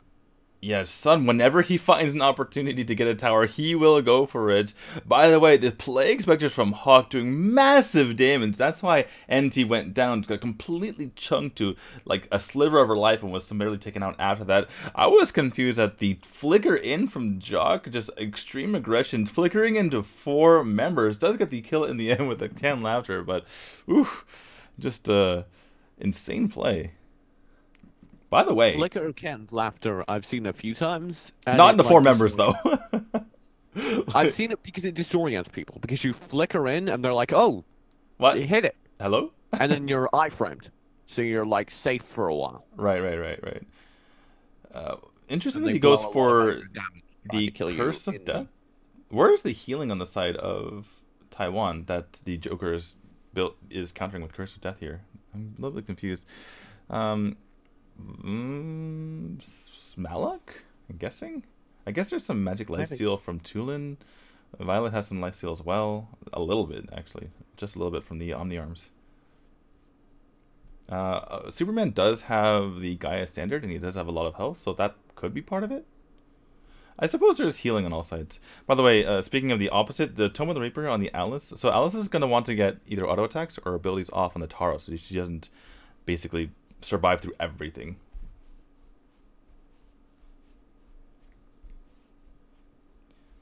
That's it. We'll have to see if they can make that happen. The Violet, of course, got focused out pretty badly in the last fight. Here you go. An opportunity to burn down the Tara. Sun. Damage does land, but it's not enough. Yeah, it looks like Korea somehow has managed to keep up the pressure despite, Taiwan clapping back at certain points. Look at this Tara's build. It's already completed. Yeah, Tara and Omen have been the highest gold earners the entire time. But look at Omen's build. So tanky. Well, look at the opposite. Omen's build is so damagey. He has Fafnirs, he has Muramasa, he has Fenrirs. He barely has any actual defense. Only the Mail of Pain and the Mantle of Run. And the Mantle of Ra, both of which, of course, do a decent amount of damage in a team fight. So, yeah, man. Well, if you're Tulin, I look at that as Tulin and just try to one-shot this Omen. The only magic defense he has is in the Guild of Greaves. Look at how tanky the Superman is building as well. Yeah, just a lot of HP. Crimson Banner is pretty nice because Crimson Banner is like the only item, or Superman's the only hero in which Crimson Banner is actually good, right? Because if you're building HP, you can't really secure kills by yourself unless you're Superman.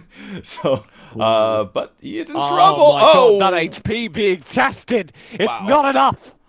Oh man, Rush, Tracer, and Jog just go in there and burn him down. So much damage coming out of those three, and the CC as well. Just absolutely massive. And like, he already has Amulet Longevity, by the way. He has around 14,000, 15,000 HP right now that they burn through. It's a lot. Yeah, and you could see it. They were doing so much damage, and it still took a solid 2-3 major engages to find him.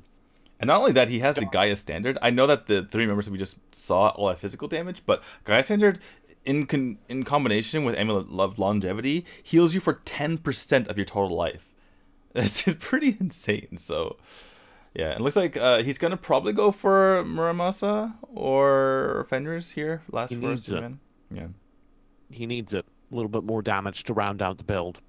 Oh. Korea do have themselves a Dark Slayer buff. 1 minute on the clock as they push here for the tower. This could be game ending if they're able to have a nice dive. Otherwise, Taiwan... It should be. Oh, they have a man advantage. No more. Superman's respawned and instantly Hualin's dropped in trade. Sun will push for the tower. The Superman needs to be big, and it's not big enough. He's pulled in right into the midst of 5 players and melts appropriately. Somebody found some kryptonite. It's Korean high-grade kryptonite, and it's weaponized. Sun still manning the front lines, dangerously low. Perhaps they can pull back the play, but they've lost Zan Yo. The shock fights nothing. Core's under threat, and Korea takes game 1. Wow. You were certainly right about that kryptonite. We see so many times teams not ban Superman, or not ban, X character, and they get completely run over. They don't have a good way to deal with it. This was the exact opposite. Korea, they let the Superman through and had an amazing way to deal with it. Just CC left and right. And every time Superman, that's his bread and butter. He goes in, disrupts characters, and he gets out before there is any rebuttal, right? This time, the rebuttal was massive. He was gutted immediately after he went in there. It looked so good because we looked at the draft and we were so sure that Korea had bungled it, but I had faith. I was like, Korea's up to something. Korea's too good to like completely bungle this badly, and it worked out. It just completely unorthodox way of going about it. No single carry, no single hero you're trying to buff up, and no real particular team fight advantage. They just said, okay, we're gonna completely just chip away at the towers of Taiwan, go in the side lane, extremely strong side laners in the Tara and the Omen, and it took so long for Taiwan to even build into their anti-damage or anti-healing items, right? So in the end of the game there, I was just about to remark, because we took a look at Malak. You see at the Curse of Death, he built it right at the end. Typically, that is a Fenrir's Tooth. And Fenrir's Tooth is extremely strong at cutting through members, especially when you get the true damage on there. So not only are they going away from their standard builds, but it also took a long time to get to those builds in the first place. And so Tara's healing was not countered for basically the entire game. By the time they got those items, the game was completely over, right? And so just this unorthodox thing. So you were wondering what we would learn from this game is that you could win in a variety of ways, excuse me. It doesn't need to be team fight focus. You can just push the side lanes, and every time Superman tries to jump into you, which is, you know, the weird thing about Taiwan is that Superman, he kind of messes up their team fights and makes it so that they can't really fight 5v5. Superman just kind of running around doing his own thing. And when he does that, you kill him, you turn into a 5v4, and then you go ahead and win the game like you just saw.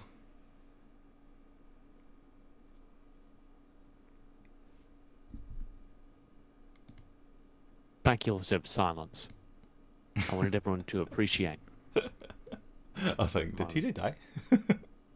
Sun taking 47% of his team's damage. The man was incredibly aggressive. This was the game for me where I finally understood why he plays that way.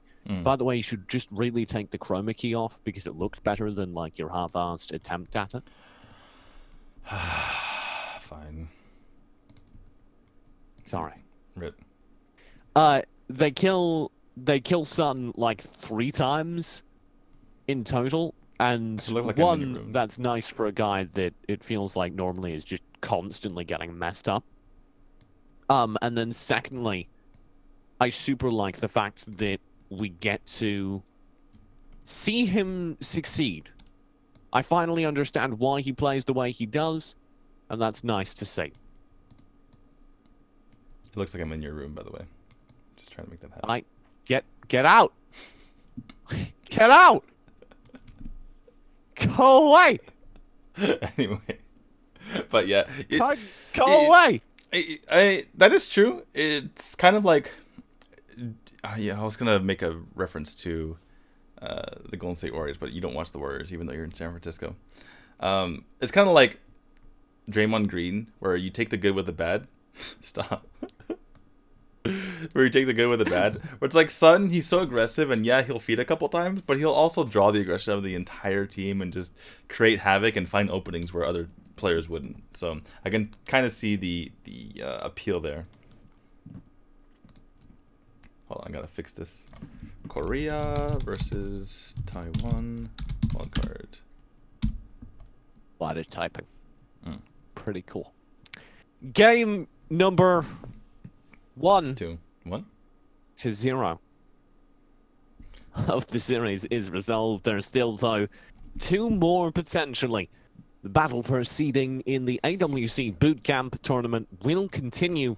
Don't go far. We'll be right back with game number 2 after a break. During this break, I'm going to refill my teacup and eat my rice cake. What are you going to do with the next 5 minutes? I don't think it's going to be 5 minutes. I think it's going to be like 30 seconds. I'm going to go refill my tea as well. Be right back.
Welcome back, everyone, to game number 2 between Taiwan wildcard and Korea. Korea taking the first game, and now Taiwan electing to pick and ban first here, starting us off with an Omen, or excuse me, a Lubu ban, which is followed up by Superman from Korea, and then the Omen as well here from Taiwan. Let's see how Taiwan decides to go about it this time, because we thought they had an all-star draft, but got pretty messed up by the unorthodox drafting strategy of Korea as they went for full side laners. And you see that Taiwan is immediately going for the anti-side laner strategy, saying, stop it, we don't want any side laners anymore. I'm looking at TJ's webcam, and he is gone for the moment, so I am here solo for the moment. Arum is our next ban, as we had Teamy earlier, and Deal is banned out as well. So, if we look at the side laners, if we're talking about the side lane strategy that Korea employed so deftly last time. Hello, TJ. How's it going? I'm back. I see that.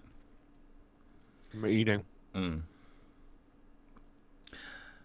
was talking about the side laners from last game because Korea just messed them up in the solo lanes. We have Omen gone, as well as Lubu, and Xenial, and Arum, kinda. But we have still available Malak, Superman. Except not Superman, excuse me. We have Flash. Yeah, we do have Flash available as well. That's the other difference from last time, is that we have many more mages available. So My name is Barry Allen. I'm the fastest man alive. Oh, I'm the fastest man alive. Anyway. You know what the stupid... Okay. The Flash is not the fastest man alive, because every season somebody else is faster. Is that true? I don't even know. Yes, because otherwise, of course, the show would be boring, because Flash is overpowered, because nobody else can, like, fight him. So, every season, somebody else who's almost or is faster than him duels him for supremacy and the title of the fastest man alive. And he beats them by outsmarting them, because they're always almost permanently faster than them. That is the So the Flash is persistently the second fastest man alive until he kills somebody at the end of the season. That's happened like 3 seasons in a row, except for the season where he went back in time so he could marry his sister. Why did he do that? He was adopted. So it's like supposed to be less messed up. Okay. But it's pretty messed up. I never watched that show. Flash on the CW network is an okay TV show. If you have anything you'd rather watch, you should watch it instead. The draft for match number 2 is underway, though. Taipei over the left-hand side to draft the second fastest man alive, Barry Allen. I was getting excited for the Jinnar, by the way. But are we going to see Batman? No, yeah. Surely. Yeah, I was going to say. No. Kilgroth it is, it looks like. Alright. Tiny bit unorthodox. But pretty reasonable. You can see what they're going for, right? They're like, we can't get destroyed in the side lane again like that. Especially having to deal with Tara. Yeah, a whole bunch of the Korean victory in game number 1 came from the fact that they had complete control of the map. Not the match, but the map. Right. And that started with the side lane where they were just owning and kind of cutting the map, like basically making the map feel claustrophobic for Taiwan as the walls were closing in on them from the sides. Yeah, it was like that one scene in the really old movie Star Wars. You know the one I'm talking about? No, I do not. I haven't seen Star Wars in so long. Coming in? They're in a trash compactor. Oh, well, I can Maybe imagine I'm thinking of Star Trek. I can imagine it. On the left side, they've got to find, I think, more damage and more tankiness, which is like a tough combo, especially because the characters I'd flagged for that are already gone. Is Max available? He is. Maybe a Max or a Mar makes sense. there isn't any real target for Max because Joker can just pick a card, any card. So I don't really like the Max here. They already do have a decent amount of damage between Tulin and Flash. So yeah, it looks like they're gonna opt for a marksman because they need physical damage. No. I feel like they need a bit more HP on their side for Taipei. Violet will give them absurd damage, Lindis as well, so maybe if they can just get them scaled quickly enough, they can burn through any opponents. Yeah, HP's overrated. Who needs HP when you can make sure that your opponents don't have HP? Yeah, exactly. All right. Or they just never touch you because you're the Flash and you have invulnerability. The power to go back in time and have vaguely incestuous relationships with your sister. Vaguely or totally? Vaguely, because, like, what he did, he saved his mom, so that then he was never adopted, and then his adopted sister, I guess, wasn't his sister, so he could date her. Right? So it's a bit of an awkward situation, because he was adopted into the family of the girl he already had a crush on. So, like... Oh, okay. If he already had a crush on her beforehand, then I guess yeah, that's okay. He had a crush on a girl from school in, like, middle school, and then his parents died, and he got adopted by that family. Oh, okay. That would suck. If he was, like, adopted into a family, like, as a baby, and then he grew a crush on his sister, then that would be weird. I mean, it's still kind of weird. No, but it's more... It's still a little bit like technically not incest, but I feel like you're kind of missing the point, you know? Like that's one of those technicalities. No. But you're asking too many questions. But you know? But if you have to ask that many questions about no. You're probably missing the spirit of the rules. But the incest is backwards engineered though. It's like he wasn't her sister, and they made him her sister legally. Like, I feel like that's not his fault. This is why we don't cast together. For the record. No, this is why we should cast each other. Far too easily. This is why we should cast together. We're into game. Barry Allen. The Flash, available placed on 11 with an execute running. How do you feel about the execute? It's somewhat standard. Typically the Flash, okay, he goes in there, he dashes in, uses his Mach Punch, uses his ult, uses his passive to get a little bit more damage, and then you're like, oh, they have like a tiny bit of health left, but I have no abilities. I know, execute. Okay, dash back. That's basically how it works. It's useful. I'm eating. So I asked you a question I thought you could talk about for a while, but apparently you can talk longer about televised incest than the video game. I talked for a while. So, also, okay, to add another thing to that, when you cyclone people, you get everyone sucked into your cyclone, and then you can execute afterward. That's pretty good too. Flash likes sucking people. You know what feels really good is getting a double kill with one execute. It feels so good. It's just like, oh yes.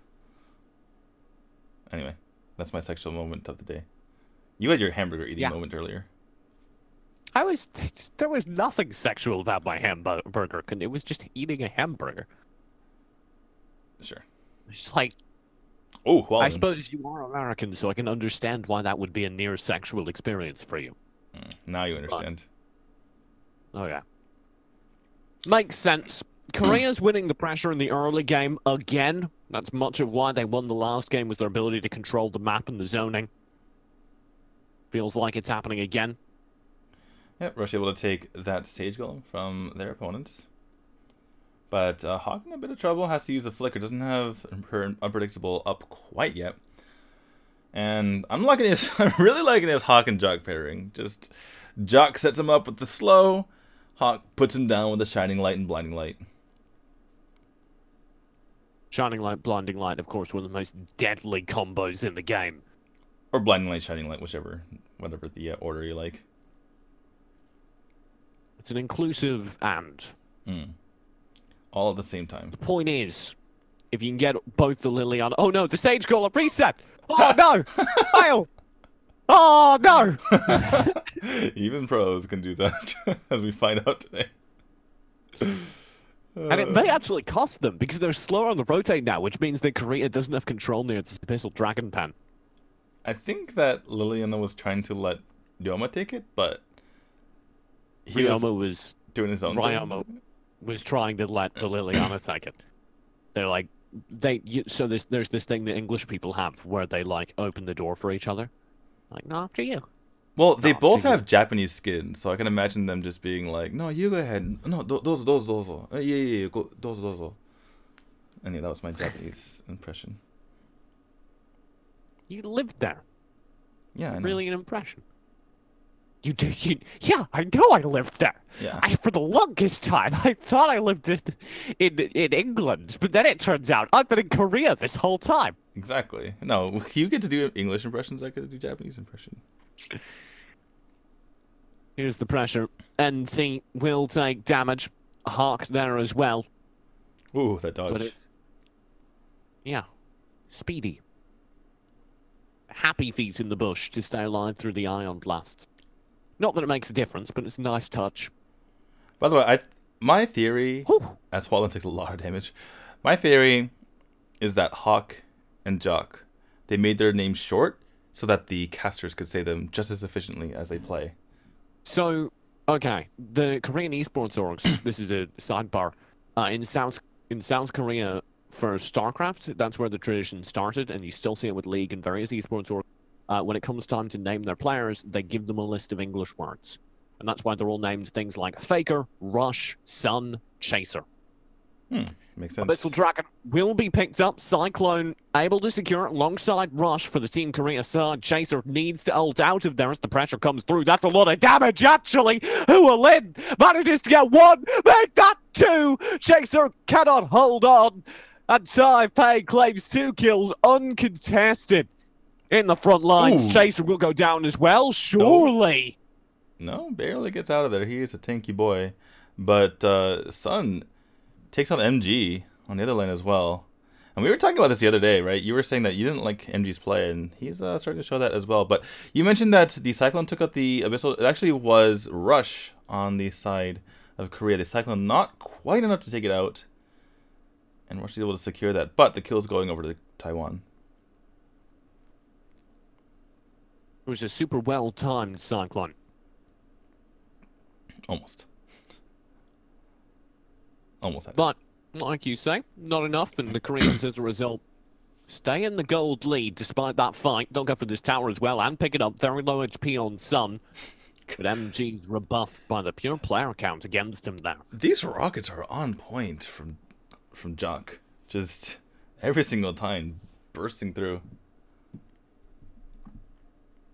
Yeah, it's been super, super cool to see those Joker rockets. It's such a high skill cap character because of it. If you can set up your combos and land those rockets, Joker's lethal. Yeah, and if you ever use Joker, the tiny thin line that you get in that rocket to hit someone is like, really, that's it? You have to really line up those shots. Even when you're just aiming for minions, it can be difficult. But if you're a really experienced Joker player, there's some tricks you can use. Like you can use your passive to slow them down by a lot and then hit your rocket. Or you can rely on your teammate. Ooh, as we have a bit of a battle between Sun. Oh, okay. That was a defensive Cyclone. It keeps him alive for long enough that his super speed comes off a cooldown. And he can get out of there ASAP. Oh, Jock's on the hunt, though. So is Rush. Very smart, maybe. But that rocket was so close. 11 staying round 0 as long as he can, specifically to bait out the focus. This Abyssal Dragon will be picked up in the meantime. Nicely done by Taipei, but the Koreans are coming through from behind. Taipei need to be careful. There's the standing tool. It does big damage. Korea, low HP almost across the board for their players.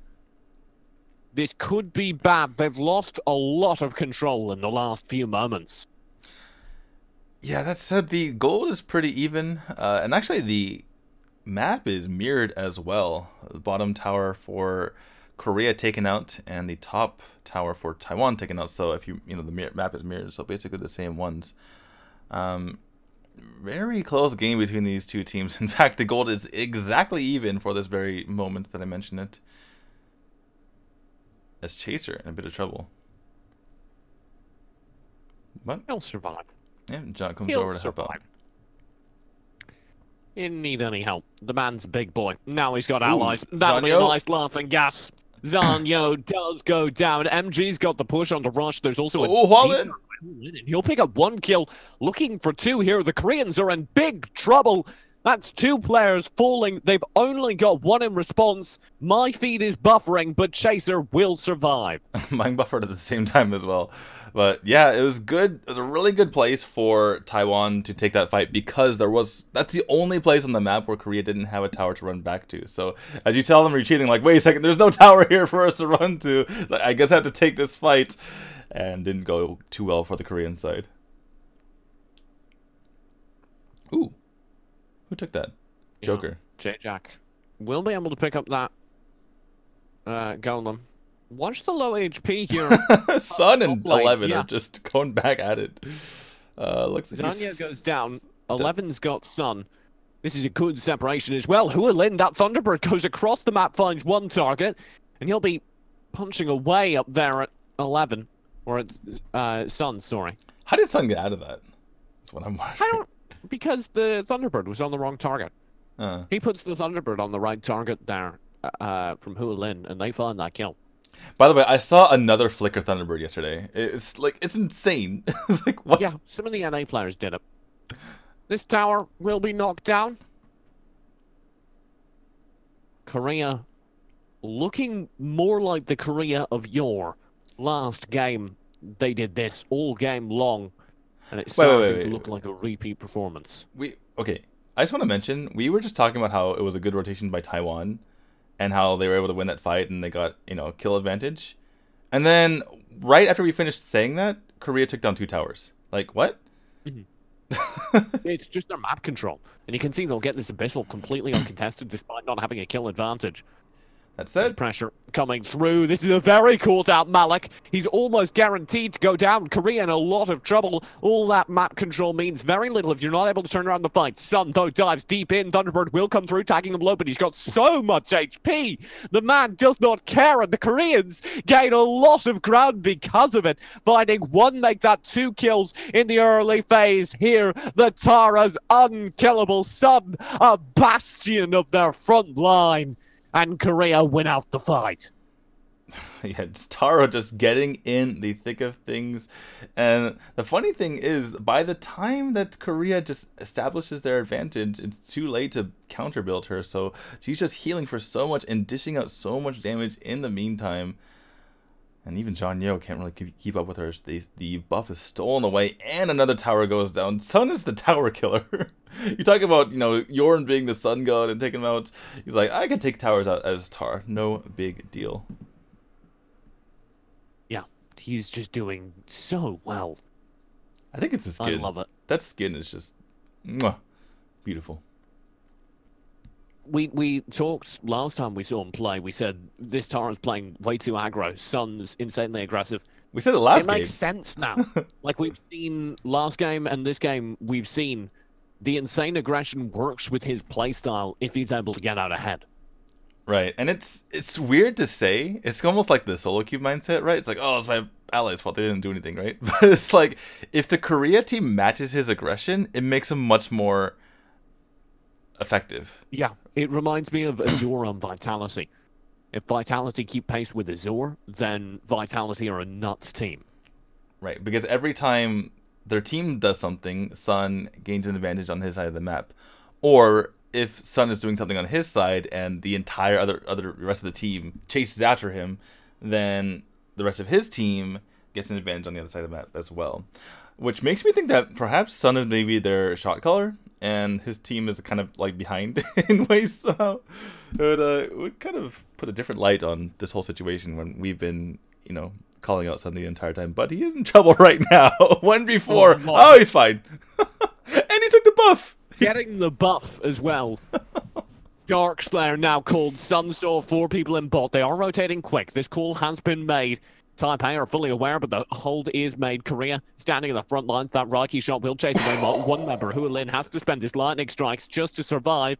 Sun is again caught out. A 1v1 versus MG in the split lane, but he's winning that. Sun just picked up Amulet Longevity, and again, Amulet Longevity and Gaia Standard, great synergy. How much is his healing right now, just from items? Gaia Standard, Amulet, and then he's got his own deep built-in healing, especially with the recent He's killing Zanyo by himself. 1v2. He's killing a 1v2! They bring in another player, 2 more players. We can't kill the man, maybe with enough damage. Maybe if we bring 3 players to this side of the map, 4 players. Is that enough? Okay, well, Amulet Longevity increases all healing by 20%. So that increases... Does that include his passive? Yeah, includes everything. It's everything. It includes life steal, includes everything. I've tested these things. I need to play Tara. So, yeah, it increases the healing from Gaia Standard as well, from 8% to 10%. And your ultimate as well, it will increase that. So everything goes up when you're Tara. You can see just in this fight, he starts it at 1/3 HP. That's a little insert down bottom. He started that fight at 1/3 HP, committed to it, and by the end of the fight, he had 100% HP. Well, the thing with Tara is life steal in spades. He's just got healing in spades. Right. The thing with Tara is that you want to live dangerously because the lower in health you are, the more damage you deal. So sometimes you'll specifically go down low just so you can deal more damage. Like a lot of times, if you're trying to kill a Dark Slayer or an Abyssal Dragon or a tower as quickly as possible, you'll wait on using your ult just so you can get more damage in. But Dark Slayer buff coming in. It could be Korea with the Slayer buff taking the game. They need one more big fight, one high ground taken, and oh my, does that do damage? Laughing gas ticks through as well. Excellent use of the canned laughter. Yeah, that combination is so lethal. Shining Light, Blinding Light, and the rockets from Joker here. As NT goes in, but he's taking a lot of damage. Same thing with 11. Gets nothing. Super speed will allow the retreat. Oh my god, Huck! Are you kidding me? Deleting 11 in the front line. That's probably game. That might be game. MG's pushing. They know they have to make that up. They do get half HP on several members, and that's the minion wave clear again. This Lind is very good for that role. The health bar buff will fade. You know how the health bar, when it goes down, it turns white for a little bit? It didn't even register. It didn't even register in time to show that the health bar was going down. He just immediately disappeared from the map. Oh my goodness. Two towers just fell. The mid-high ground in the bot tier 2. Here's the effort for the bot high ground. Oh, Sean. Oh my god, the damage again from the Liliana. This time, though, they find a response. J-Jack knocked low. Yeah, they're going to back off because of that. They don't want to lose him, and they feel like they can probably end the game to get one more good fight. They're up 8k gold. And we were talking about the Amulet Longevity. Looks like Tara's finished out her build with the Mail of Pain, which makes her even more tanky. But I'm looking at the side of Taiwan, and they do not have any way to mitigate that healing from Tara. So she's still going to be a beast. There's no Curse of Death. There's no Tomb of the Reaper. And so, yeah, like I mentioned, Tara's just going to be in their faces.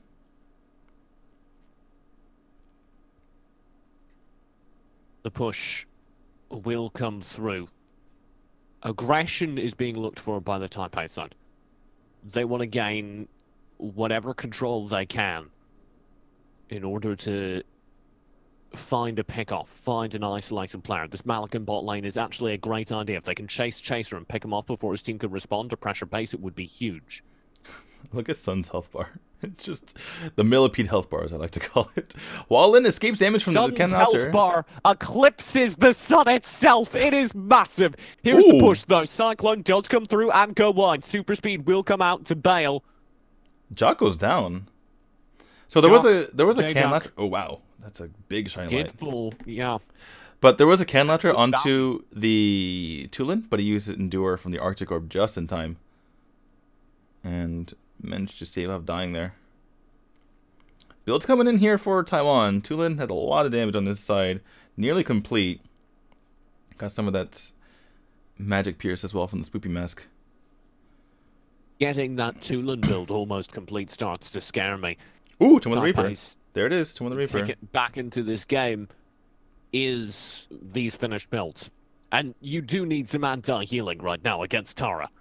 Yeah, so look for Tulin to be damaging Tara, not as much as possible because you want to be killing other people. But if Tara ever overextends and you know she's in that her typical 1v4 situation that Sun likes to get into, then Tulin can shut down the healing from now on. His sun bar, his life bar, is over 9,000. It's quite a lot. Oh no, he got rid of Amulet Longevity for the Ancestral Glory though, so it's a little bit less.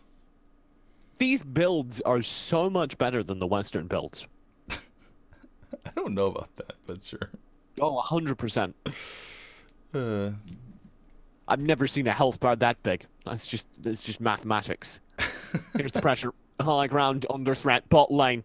NT will dive in, takes a fair bit of damage, but the heal comes through. Reiki shot should tag him low if it connects, but it probably won't. Korea rebuffed for now. Sun in the front lines. You can see the effect of that anti-healing.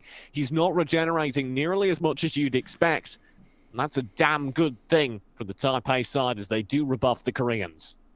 Yeah, you see that Korea, or Sun in particular, their response to the counter, which is, you know, reducing the healing, is just have the Ancestral Glory there so that they can come back in other ways. And perhaps by that time, the Tulin's dead. So you see the adjustments being made on both sides. I really like the attention to detail being paid here by both sides. They're not just, you know, oh, Sun is getting very low. Yeah, this is what they need. The sun's going down. The sun's getting very low in the sky. But the only... But they've stayed too long. Sun just has enough HP. It literally takes too long to kill him, even if you can cancel out his healing, because now the tower's going to fall. There aren't enough members in the base to defend. And Taipei may be in big trouble now. 10 seconds on the Dark Slayer respawn. With that high ground down, Korea are just going to reset, pick up the Slayer, and look for the game end.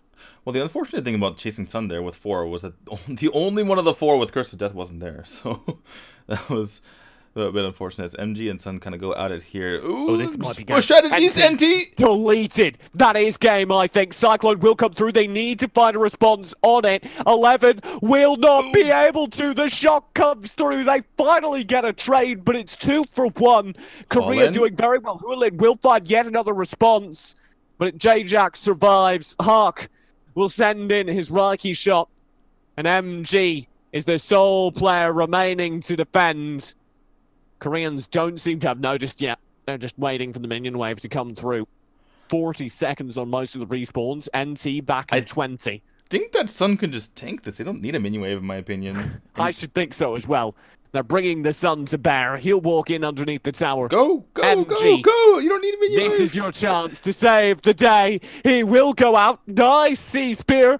Oh my god, he's got the healing. He just can't contend with the damage to the base.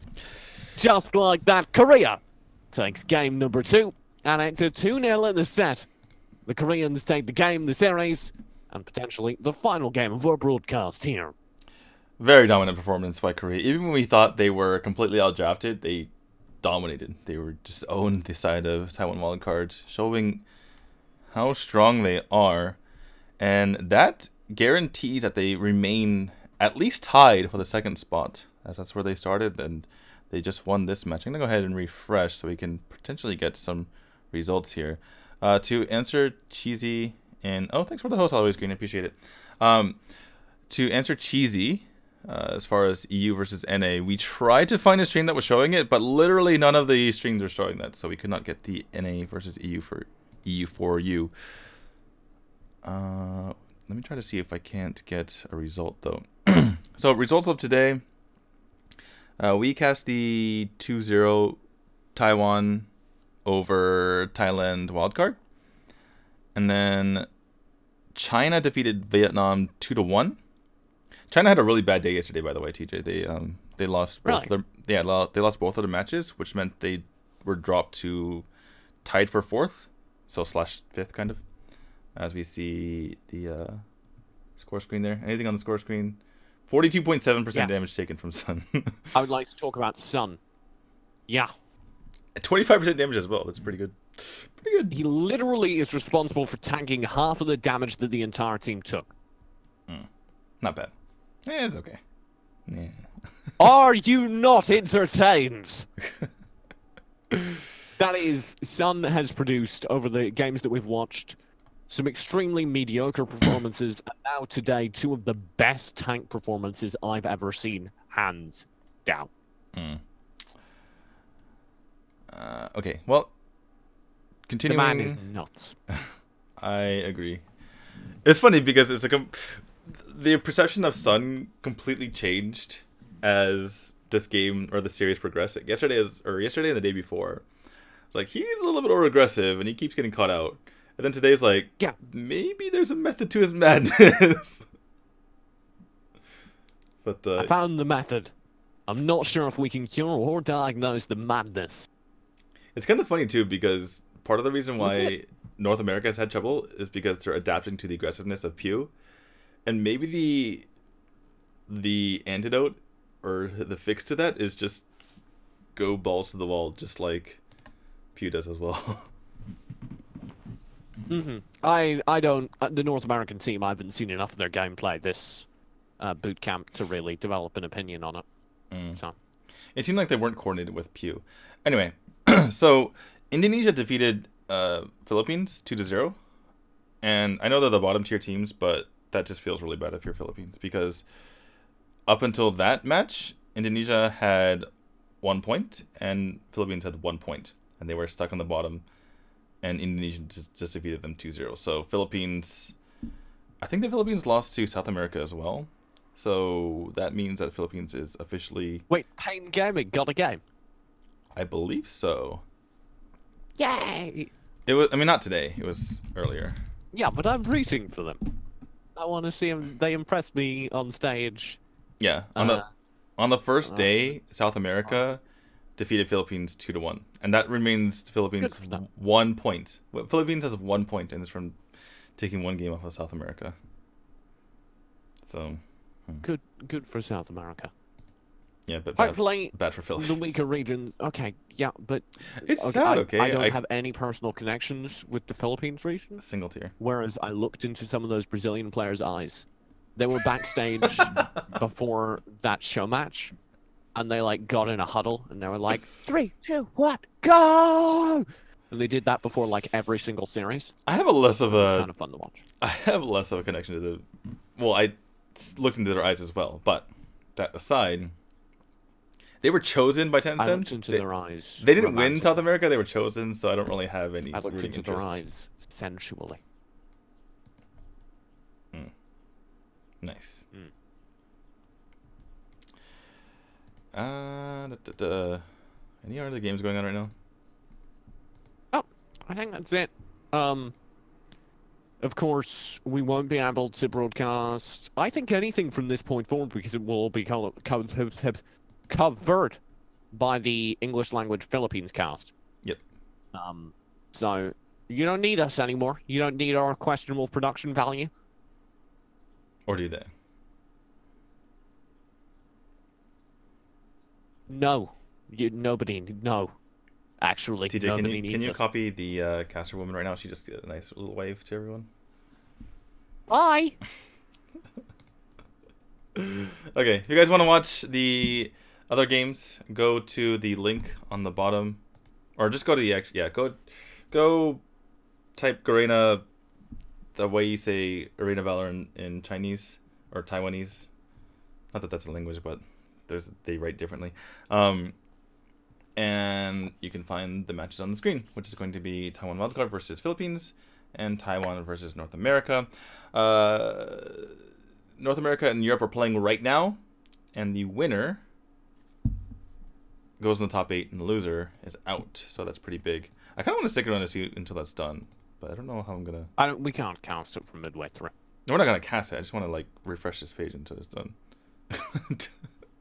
Okay, well, don't do it on stream. The people deserve closure.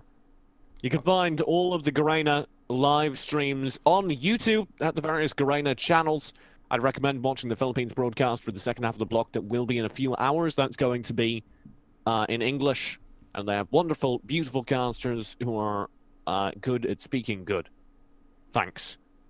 The question for North America and Europe today, I assume we'll come out on top in the battle of Western mediocrity. Both those teams have been doing fine, I guess, given our expectations for them coming in. But I firmly believe both can and will do better. And I can't wait to see it. Of course, the World Cup itself begins in mid-July. And people ask me, TJ, are you casting the World Cup? I don't know. I assume not, given how soon July is. I'm gonna assume not, but I don't know. I can't wait to see how it turns out regardless. Thanks for watching. We'll see you guys next. I can't write out. That's a long word to write out because you gotta next. We'll watch you next time. Bye.